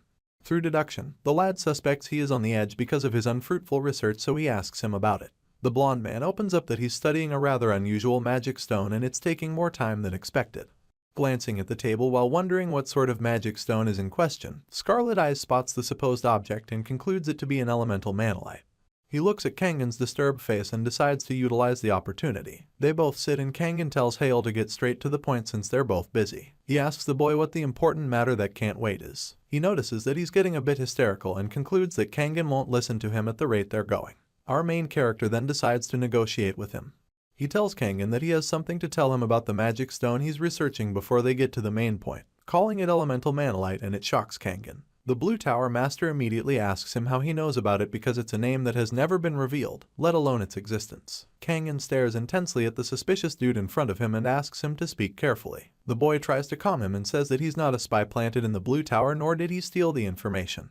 This makes the Tower Master wonder how he knows about it, but our boy opens his bag and rummages through as if looking for something. At the same time, he says it's for a simple reason. He takes out his elemental manalite and claims that he also has one. Kangen exclaims after seeing it and stutters as he stands from his seat. The boy in question confirms that it's a perfectly crafted elemental manalite, while the Tower Master asks if he crafted the object by himself.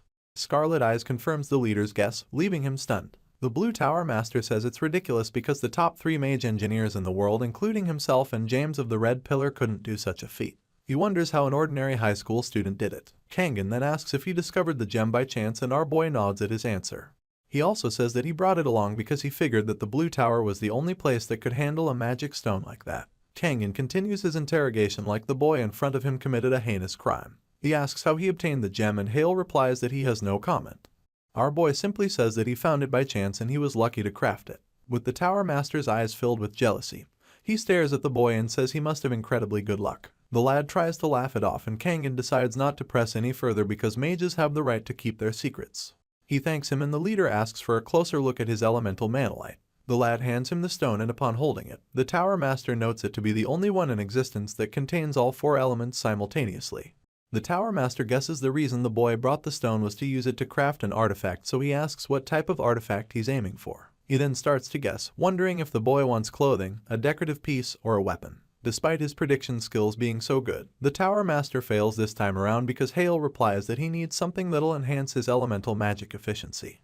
Kangen, who is well experienced in the field of study, says he understands but notes that a high-quality magic stone requires high-quality materials as well. He mentions that the crafting fee will be hefty and asks if the boy is okay with it. The two-faced Tower Master apologizes like a sly merchant and assumes that the crafting fee will be paid by the Shin family since Scarlet Eyes is a direct descendant. The boy replies that it's not acceptable and makes a silent gesture with a finger on his lips. He says that he wants the artifact project to be a secret from his family and everyone else. Kangen calls him a sly one and asks how he intends to handle the hefty payment. The blonde leader estimates that it's going to be around 645 million and asks if Hale can handle it without his family's help. The lad replies that he can't, but he has another method, and it makes Kangen wonder what he is up to this time around. Scarlet Eyes declares that he'll craft Kangen's elemental manalite right there in front of him. The Blue Tower Master, who seems interested, asks if it means that he will hand over his crafting method to him right there. The disowned Shin member affirms, and Kangen says that the offer sounds good. He decides that Hale's offer will cover more than the payment and says that he's in a position to offer something extra. The boy decides to ask for one more thing, and Kangen asks what kind of request he has that's related to the main reason he came. They sit to have an important conversation while having tea. The student hands the IL chip that Instructor Smith gave him to Kangen. Kangen notices what the illegal IL chip is, and he asks Hale where he got it from. The protagonist clenches and tells Kangen that a mage from the Black Tower gave him the IL chip at the academy. He notes that there are mages from the Black Tower hiding at Obelisk Academy, and he asks Kangen to help him deal with them. Later that night, Kangen's secretary gives the lad a lift back to his dorm. Upon getting to his destination, he alights from the car. Just then, the secretary tells the lad to be careful when he goes in and also tells her to take care. The secretary accepts his greeting and notes that they'll meet again soon. She drives off and our boy watches on. In Hale's room, the boy, who's ready for bed, leaps on it and yawns. He thinks about how he got lucky because he didn't expect the Tower Master to be researching an elemental manalite. He smiles because it makes it possible for him to keep it a secret from his father and still craft the artifact.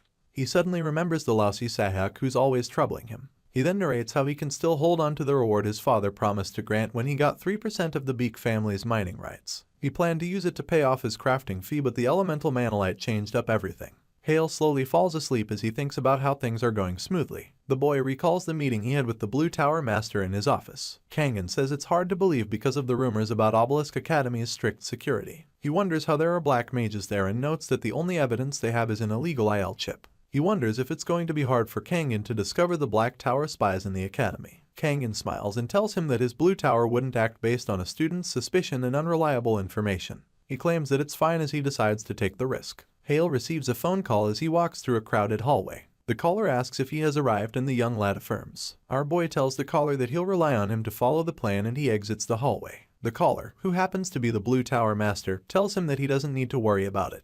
He claims that his blue magic tower won't make any mistakes as long as the information is accurate. Without further deliberations, Scarlet Eyes affirms that he trusts Kangen and ends the conversation by saying that he'll contact him again later. The lad proceeds to enter another room where he is welcomed by a butler. He looks at his siblings who are sitting at the dining table and declares his arrival with an ominous smile on his face. Shin family's second daughter, Minji, smiles and tells her little brother that it's been a while. He replies and comments about her unchanged appearance like normal siblings would. Minji's mood does a 180 and she asks if he's complimenting her. Thankfully, she continues her carefree behavior after Hale hurriedly affirms that it's a compliment. The excited big sister measures our boy's height with her hand and talks about how he has grown a lot. She guesses that he'll soon be taller than their brother, Inhyuk Jr., Shin family's second son. Meanwhile, Inhyuk Jr. walks toward them with a smile on his face and tells Minji not to say such an ominous thing. He places his hand on Hale's shoulder and welcomes him. The overly honest dude says that it's hard to be fully happy about their little brother's return but still welcomes him casually. Our boy thanks his older brother and thinks about how he's still as straightforward as ever. Minji angrily asks the guy why he's saying something unnecessary,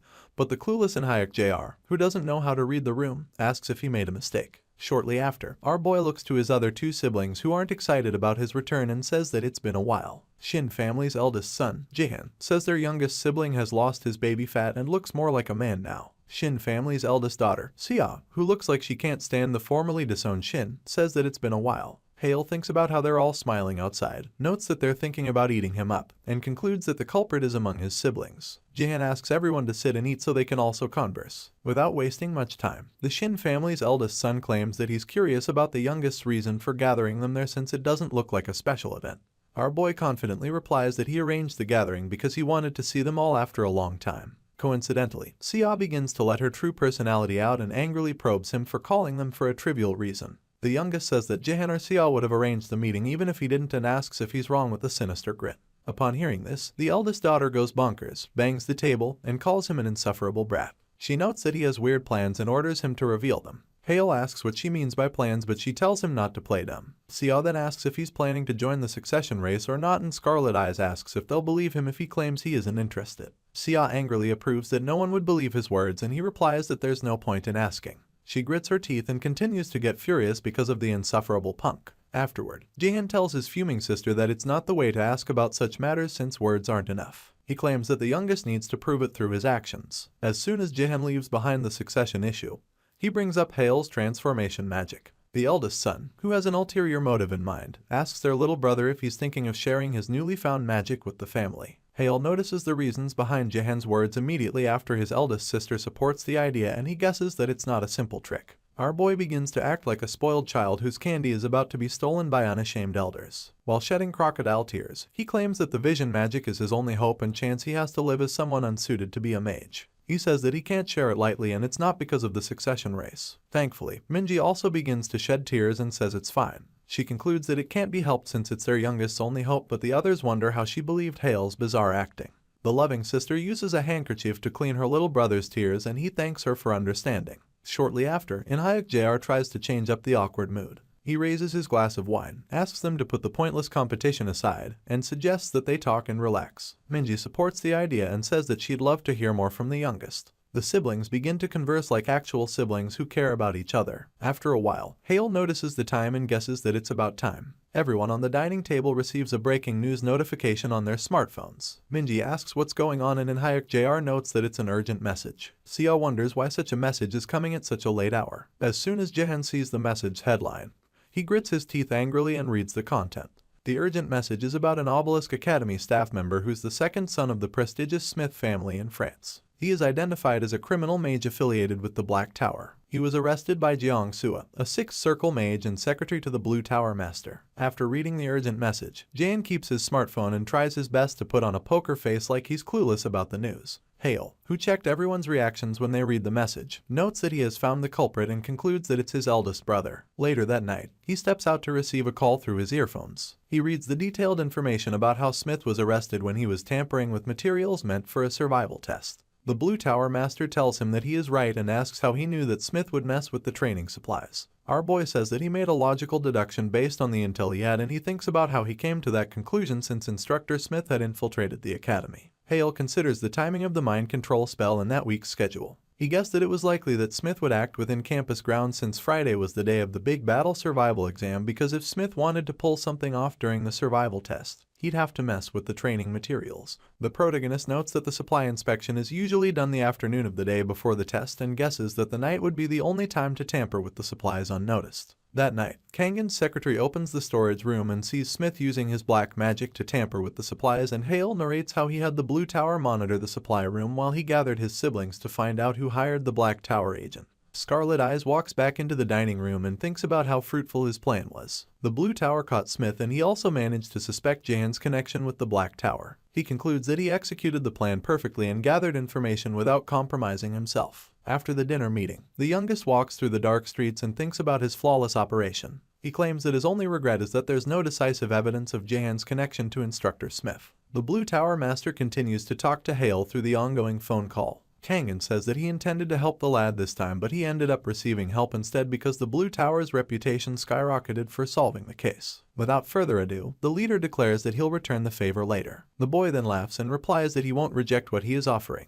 Kangen also laughs and claims that he likes his honesty. He decides to end the call so he can wrap things up on his end, and the young strategist thanks him before ending the call. Shortly after, Scarlet Eyes takes off his earphones, but an explosion suddenly happens behind him. The shock wave of the explosion knocks him down. He panics and wonders what's happening. The protagonist looks through the smoke and sees a revenge-obsessed dude calling his full name repeatedly. The wind blows off the intense smoke to reveal Sahyuk, who's telling him to die like some kind of psychopath. The protagonist notes that it's Beak Sahyuk, and he wonders what happened to him. Sahyuk activates his fire magic and throws it at the formerly disowned Shin family's son. Our boy notes that the spell is fast and quickly activates his resonance amplify ability. He creates a water shield to block the fire spell aimed at him and realizes that the shield will break because of the spell's power. Scarlet Eyes decides to focus on fixing his water shield, but suddenly notices that something's off. The fire spell he's holding back explodes and it knocks him down. Our protagonist looks at his burnt palm and thinks about how he couldn't completely dodge the attack. The psycho laughs aloud and declares that it's the difference between their skills. Sahyuk then says that it happened because Hale keeps crawling up even though he's a defective piece of trash. Our boy sees the dude's crazed behavior and guesses that something is off with him. He notices his bloodshot eyes and his flushed red skin and realizes that the reaction is caused by the illegal doping drug called Berserker. He narrates the features of the drug that forces the acceleration of the mana circle, and it causes the blood vessels to burst. It turns the person's appearance into that of a berserker, a warrior covered in blood, and the important part is that the users fight until they die.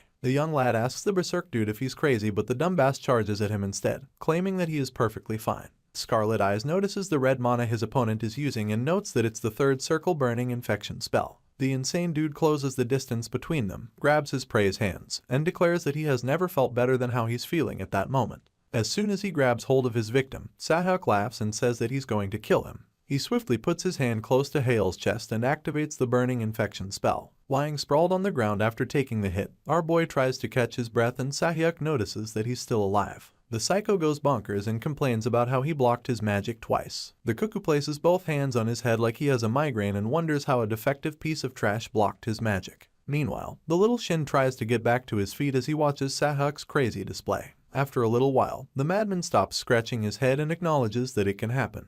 The protagonist, who's now on his feet, notes inwardly that he expected the mood swings because they're also side effects of Berserker, but wonders why the magic power increased since Berserker doesn't boost magic power no matter the amount one takes. Without further contemplating, he decides to check it out. The lunatic, who has low self-esteem and a superiority complex simultaneously, notices Hale's stares and asks what he's looking at. Our boy activates his wind magic and uses the wind spear spell. The bird-like wind spears charge at Sahyuk, but the crazy dumbass angrily blocks it with his fire magic. The furious maniac asks his opponent why he's using trash magic against him, but the cool protagonist says he should have been more careful with the wind spears. Moving at an amazing speed, Hale closes the range between them and tries to attack the loony while saying that he didn't think it'd come to that. Sahyuk panics and wonders how his supposedly inferior rival is already below him. Scarlet Eyes activates the arrow boom spell and notices that it hit his opponent, but the table suddenly turns. The lunatic stops his panic frenzy act, points his finger at the dude trying to attack him from below, and activates his fire spell at point-blank range. In the spur of the moment, our guy realizes that it's the flame shotgun spell and dodges the fire bullets while thinking about the characteristics of the spell. After the bombardment, he takes damage from it and asks the maniac if he hates him enough to use an IL chip. Upon hearing this, Sahyuk laughs and claims that he's spouting nonsense. The Shin family's youngest son acknowledges that anyone using the IL chip won't remember and asks the lunatic in front of him why he'd use such on a defective piece of trash. The psycho ignores the question, activates a wind attack spell, and tells our boy to die quietly if he's going to keep saying nonsense. The protagonist dodges the wind spears aimed at him and talks about the effects of the IL chip.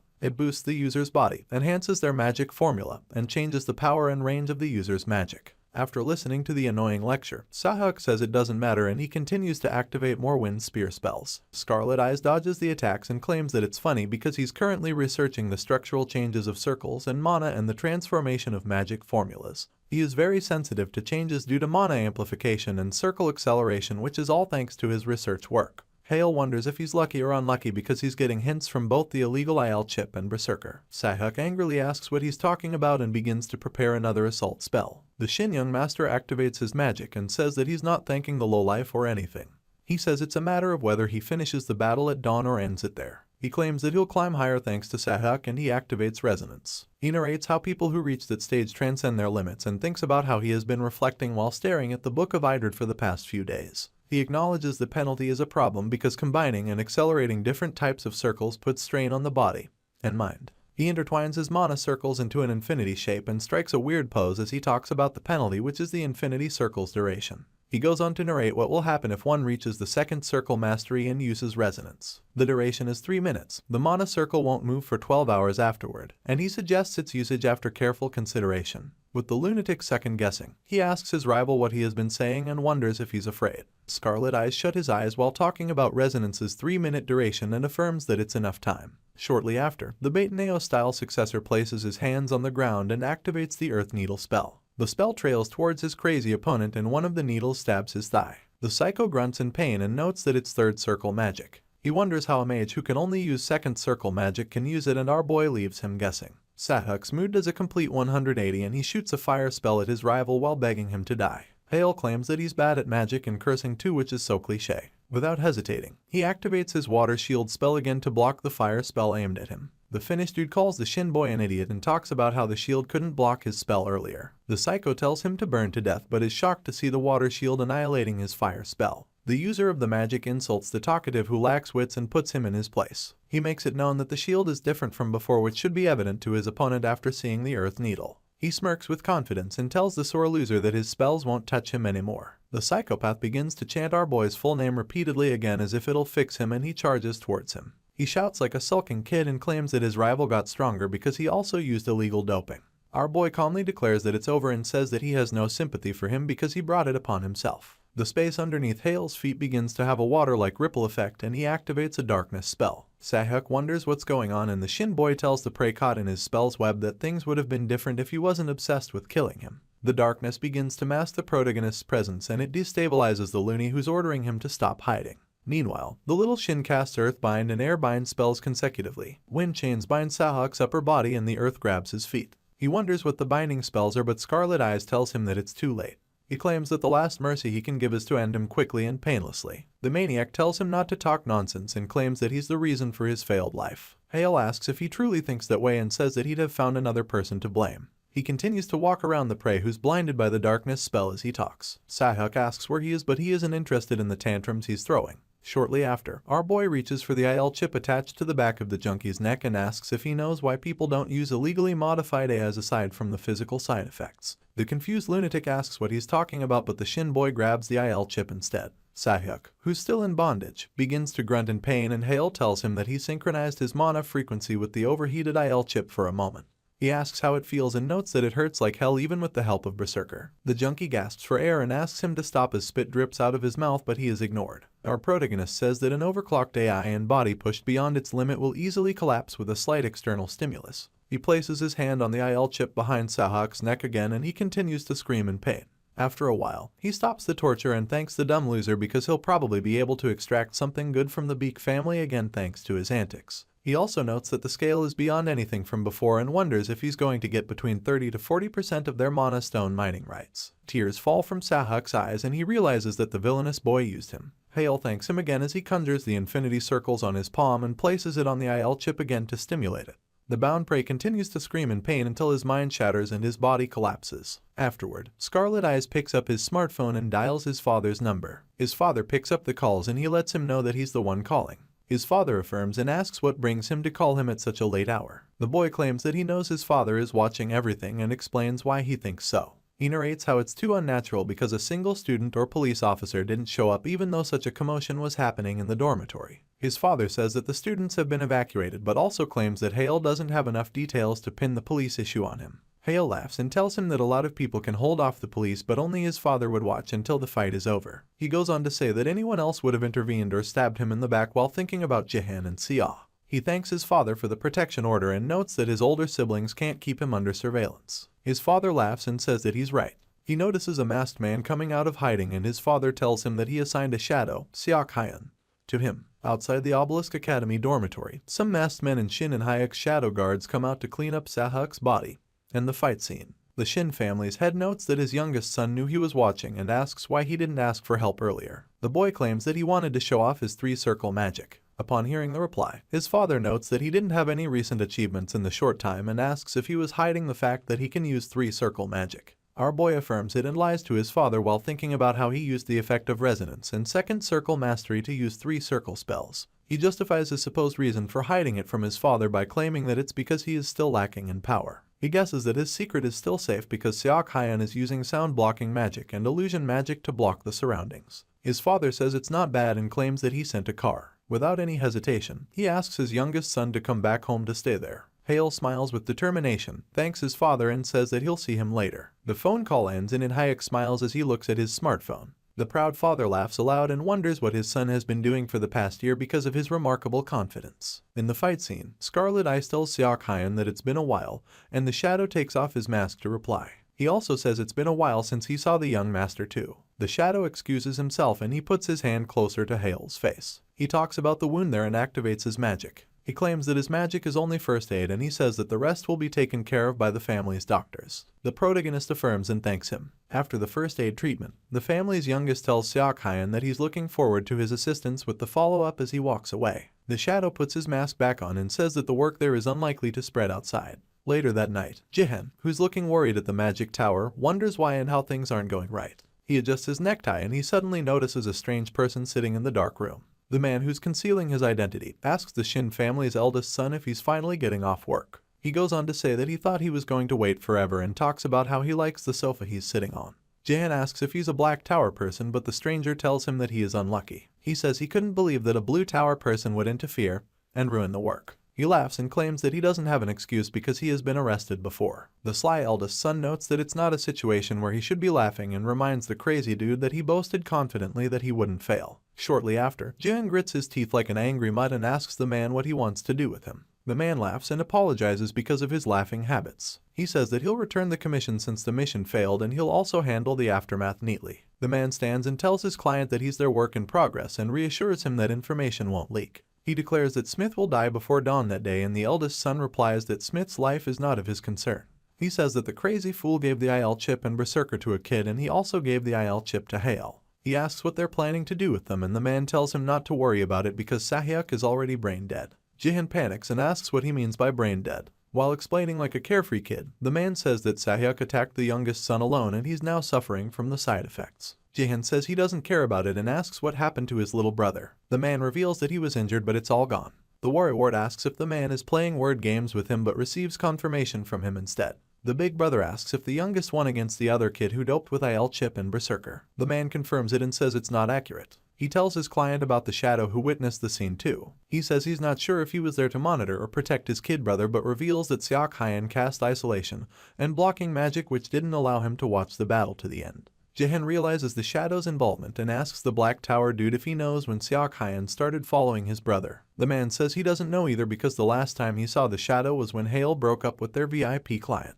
The oldest son thinks about the situation and wonders why the leader of the shadows came out personally. He concludes that they have to be more conscious if the shadow moves and decide to refrain from bothering his little brother for the time being. He asks the man what he'll do about the IL chip in Hale's hand but the Black Tower dude relieves his client's worry. He claims that the chip has a separate destruction code recorded and confirms that it has been destroyed. The man asks Jahan if he has any other thing he's curious about and he replies that there's none. Shortly after, the Black Tower mage retreats toward the window and tells Jahan that he'll slowly take his leave. He claims that he has another matter to attend to. After the awkward conversation, Jahan calmly watches as the dude leaps off the balcony. He thinks about how they need to eliminate all evidence so that Seok Hyan won't find out. He concludes that it won't be a big deal if it's about breaking through the security magic of his house, and he decides to be quick about it. Meanwhile, the Black Tower mage floats through the city with his black hooded cloak. A few days later, our boy closes the Book of Idrid and stretches his body. He narrates what he heard from the Blue Tower Lord that day. He was told that Smith suddenly clutched his heart and died while being transported. He thinks about how he had expectations but didn't think he'd feel so helpless. He guesses that the matter of Sathuk was handled well since he didn't receive any word from Seok Hyan. His smartphone rings and he sees a message from his father. He opens the message in disbelief because his father did something he wouldn't normally do. He sent so many messages at once. His father tells him about the conclusion of the negotiations, and the message says that they got 43% of the Beak family marble mining rights. His father acknowledges his good work and says that there won't be a shortage of funds for the family projects. After reading the message, Scarlet Eyes grins and says that he's glad that things worked out well. He says that he's satisfied and all that's left is the ultimate showdown of the best wizards in the first division, the Academy Olympiad. He suddenly feels his mana circle moving again and he realizes that the 12-hour penalty for the abilities he used in his previous fight has ended. He clenches his fist, closes his eyes, and thinks about his next line of action, which is to achieve the third circle. The successor opens the next trial page in the Book of Idrid. He places his hand on the magic circle there so he can go to the next exam page, and the book sucks him in again. Shortly after, he opens his eyes to a bright space and wonders if it's also the world inside the book. A girl who looks like Alpha appears behind him and says that he has come to the second page of the exam.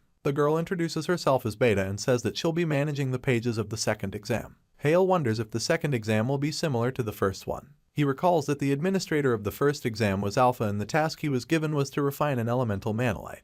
Beta tells him that the second exam is related to how the successor can freely handle the mana circles. She says that pages 32 through 81, which contain information about 3-circle magic, would be updated if he passes the exam. Her words psyche the young lad up because more pages than what he anticipated will be updated. He says that it's good for him but guesses that the level of the 3 circles is different. He proposes that it'll be on a different level compared to the Ring of Review or Public Opinion and decides to look forward to it even though it seems scary. Without wasting more time, Beta declares that she'll start the exam immediately and she vanishes. The voice of the instructor calls Hale his disciple and says that he'll announce the content of the second exam. The protagonist notices that the voice belongs to his master. The master tells him that 100 magic circles will appear in order from that moment on, and he instructs him to activate all the magic circles. As soon as the test begins, Hale stretches forth his hand to activate a magic circle. His master tells him that the magic circles will activate naturally if he aligns the resonating circle with the magic circle. The magic circle's outlook changes as it activates, and Hale wonders how it changed suddenly. His master further tells him that the refresh time for the magic circle is 3 seconds and says that he'll return to the beginning if he cannot activate the magic circle during that time. Lost in thoughts, the lad wonders what it is and notes that he can't just memorize it and do it. His master doesn't leave him guessing and claims that the order of the magic circle that appears changes every time, so shallow tricks won't work. Hale acknowledges that he guessed as much, smiles with determination as he psyches himself up, and decides to give it a try. He stretches out his hand and begins to activate the magic circles. Later that day, Scarlet Eyes exits the Book of Idrid and stares at it looking frustrated. He talks about how he was able to reach a maximum of 10 magic circles after working for 8 hours. He concludes that it's still a good thing because he's getting the hang of it. After thinking for a while, he decides to search for some hints. He reads through the Book of Idrid and takes notes. He stumbles upon a message from the author who claims that he has other books for reference. The author asks the reader to look for the other books he left behind if he feels like he hit a wall. Hale realizes that the Book of Idrid is not everything and concludes that there will come a time when he'll need to find another book. He thinks about how he does not even know the names and locations of the other books. In the busy city, our boy strolls through the streets and decides to get some fresh air for a change of mood. He enters a grocery store and meets Adela at the entrance, who's holding a plastic bag filled with banana milk cans. After a while, the two of them sit outside on a bench to drink what they both bought at the store. Hale says it seems like they see each other often, and Adela affirms. He notices from her face that she stayed up all night, and the flustered girl affirms while trying to cover her face. She claims that she was reading an interesting paper and asks if he'd like to read it too. Adela gives the e-book to him and says its title, Feasibility of Magic Related to Time and Space Travel. Hale sees it and laughs because it seems like a fake book. The embarrassed young lady says she knows but still encourages him to read it. The lad decides to read it because of how passionate she is about the book. He opens the first page and reads through it while she drinks her banana milk. After reading for a while, Hale says the book is pretty good as he gives it back to Adela. She affirms that it's a good book, but he says there is only one problem with it. The duo simultaneously say that the book has no conclusion. Shortly after, Scarlet Eyes exclaims upon stumbling on the part related to the books left behind by Ray Bell Bataneo. He reads through the details and asks Adela who the book's author is. The clueless girl stutters and says that it's Mr. Goang Jun. Later that day, Hale searches through the internet to get more information about Goang Jun on a computer in his room. He reads about the mage researcher who has no affiliation, age, or gender listed. The only paper he has published so far is the one he saw on Adela's ebook tablet. He looks through the little details and concludes that it's the limit of information that an ordinary student like him can know. He grins and picks up his smartphone to dial the Blue Tower Master's phone number. He says hello to the blonde leader and thinks about how he's not an ordinary student. At the Blue Mage Tower, Kangen's smartphone rings, and he takes the phone to pick up the incoming call. Hale says hello and tells the blonde man his identity. The leader, who's exhausted from researching all night, asks what he wants, and he replies that he has something that can be mutually beneficial. Life comes back to Kangen's face and he begins to show interest in the conversation. The boy asks if he can help him find someone. Hale takes Sunchin on for a practice duel at the Obelisk Academy training room. He circulates his mana circles and attacks with some basic arrow spells. Sunchin, who's having a hard time, complains about the duels and claims that his opponent is using an underhanded method. Scarlet Eyes tries to let him know that he's only using one circle spells, but the sore loser does a backflip to dodge some wind spears. Sunchin calls his friend a hairy-hearted scoundrel and claims that it's not fair even if it's a one circle spell. He tries to get his footing right but suddenly sees more bird-like wind spears charging at him. He panics and activates his magic in the spur of the moment. After the bombardment, Hale sees his defensive spells and playfully tells him that he's blocking well. Sunchin replies that he almost died and he suggests that they have a hand-to-hand combat. Instead, the protagonist accepts and asks if he thinks he can beat him in close combat. Without wasting any time, Sunchin tries a surprise hit and calls it his chance, but his opponent grabs his shirt and effortlessly throws him to the ground like a pro wrestler. The other students in the training room exclaim after witnessing it. Hale tells his duel partner, who's lying sprawled on the ground, that it's not a bad idea while he grunts in pain.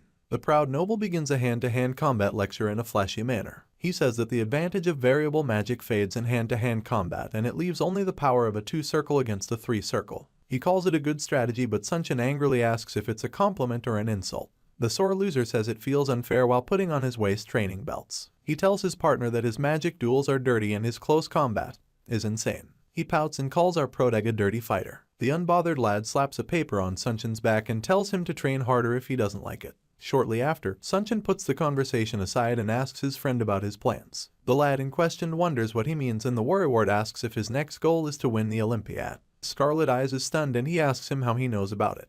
His friend claims that he knows him too well and that he can't hide anything from him. The proud Sunchin guesses that it's probably the reason he went crazy during the mana crystal barrier test earlier. Sunchin notes that the average student block is 27 hits, but Hale blocked 74 hits. He claims that the Shin boy has been overwhelmingly first in all the exams and training they've been having recently and wonders if he's thinking about competing with seniors. He continues to read Hale like a book and goes on to say that he is probably thinking that it'll be hard to win the Olympiad in his current state.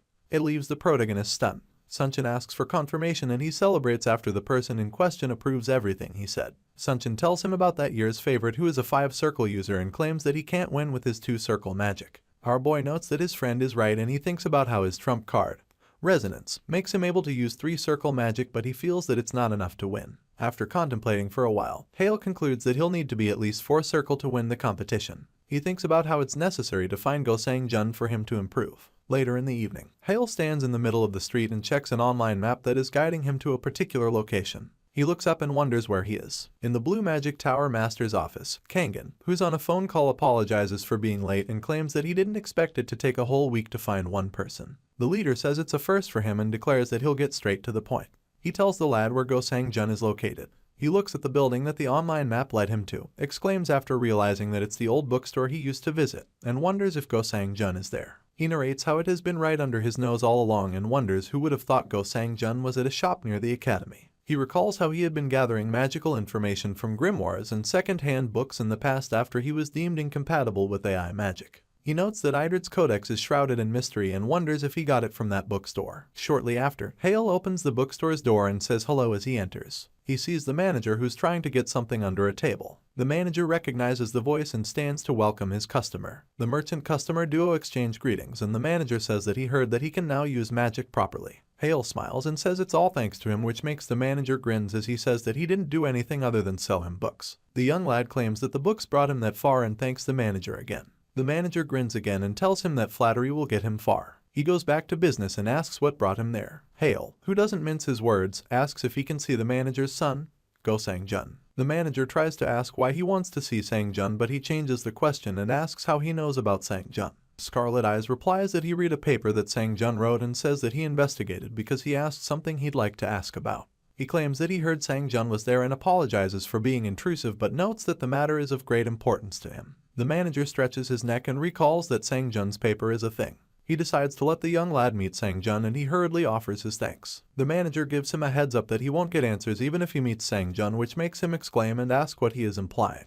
Immediately, the manager opens a door and tells him to come along, claiming that Sang Jun is inside there. The two of them walk in and they reach another door. The middle-aged man tells him that it's Sang Jun's room and asks him to go ahead. Hale's face goes pale after realizing that he's in close range with Goang Jun. His face expresses his shock as he enters the room. Beeping sounds ring in the silent room as they enter and they see an unconscious dude lying on the bed. The young man has an IV drip attached to his arm and an oxygen mask on his face. Our boy tries to ask if the dude lying there is Sang Jun, but the manager interrupts him and claims that it's his son, Sang Jun. The both of them sit in the room and the Shin family's youngest tries to ask what happened to Sang Jun. The manager decides to tell him about it and says that his son broke the greatest taboo as a mage. The curious protagonist asks what type of taboo it is and Sang Jun's father says that he violated the greatest mage's taboo by circulating mana into his brain.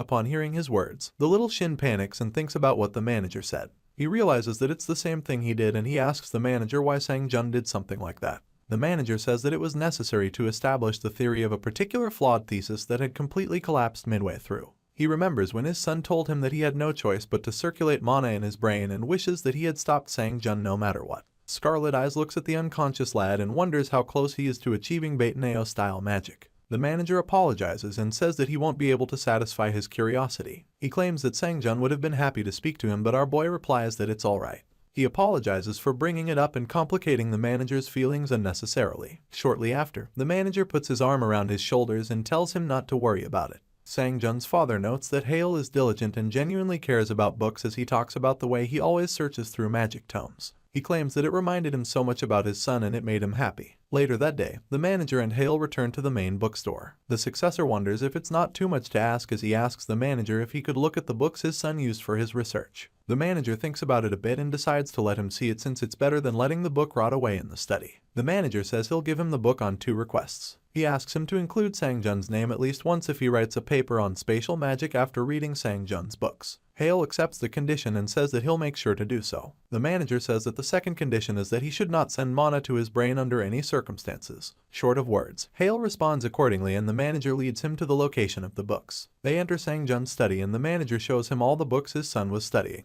Scarlet Eyes looks through the books on the shelf while the manager searches for the book he needs. He notices a book and wonders what's off about it. Meanwhile, the particular book falls off the shelf and Hale realizes that it resembles the Book of Idrid in a way. He picks up the book and asks the manager about it. The manager says that it's a book Sang Jun always carried around as if it were very important.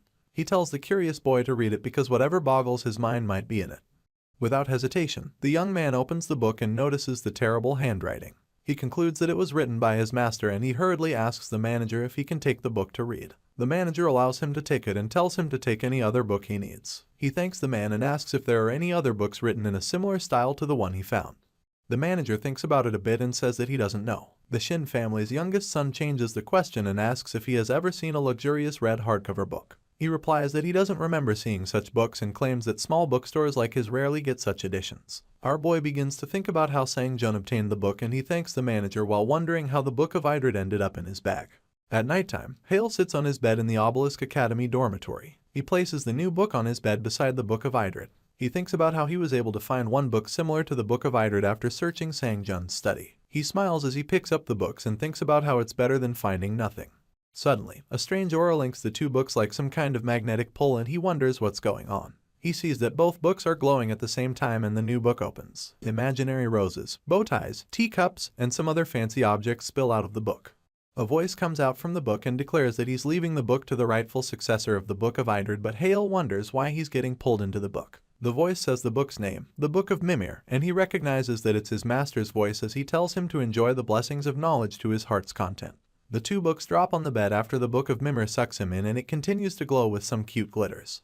Lying sprawled on the ground with some cute imaginary objects floating around him, Hale opens his eyes, sits up, and wonders where he is. A finger reaches for his neck, and he turns his head after noticing something. A strange blonde girl, dressed like a noble family's young lady, puts her finger on his cheek and says that she got him. She smiles and welcomes him to the Book of Mimir. Alright, so we've finally caught up with all the chapters on this manhwa as well. I honestly planned on uploading this video a lot sooner, but some of the really banger titles got updated, and I simply had to cover them first. I hope you've been enjoying this week of non-stop great uploads, and if you're looking forward to more, make sure you're subscribed so you don't miss out on the notifications. The support has been insane lately, and I just can't express my gratitude enough. Thank you guys once again for watching, and I'll catch you with a new one tomorrow. Until next time.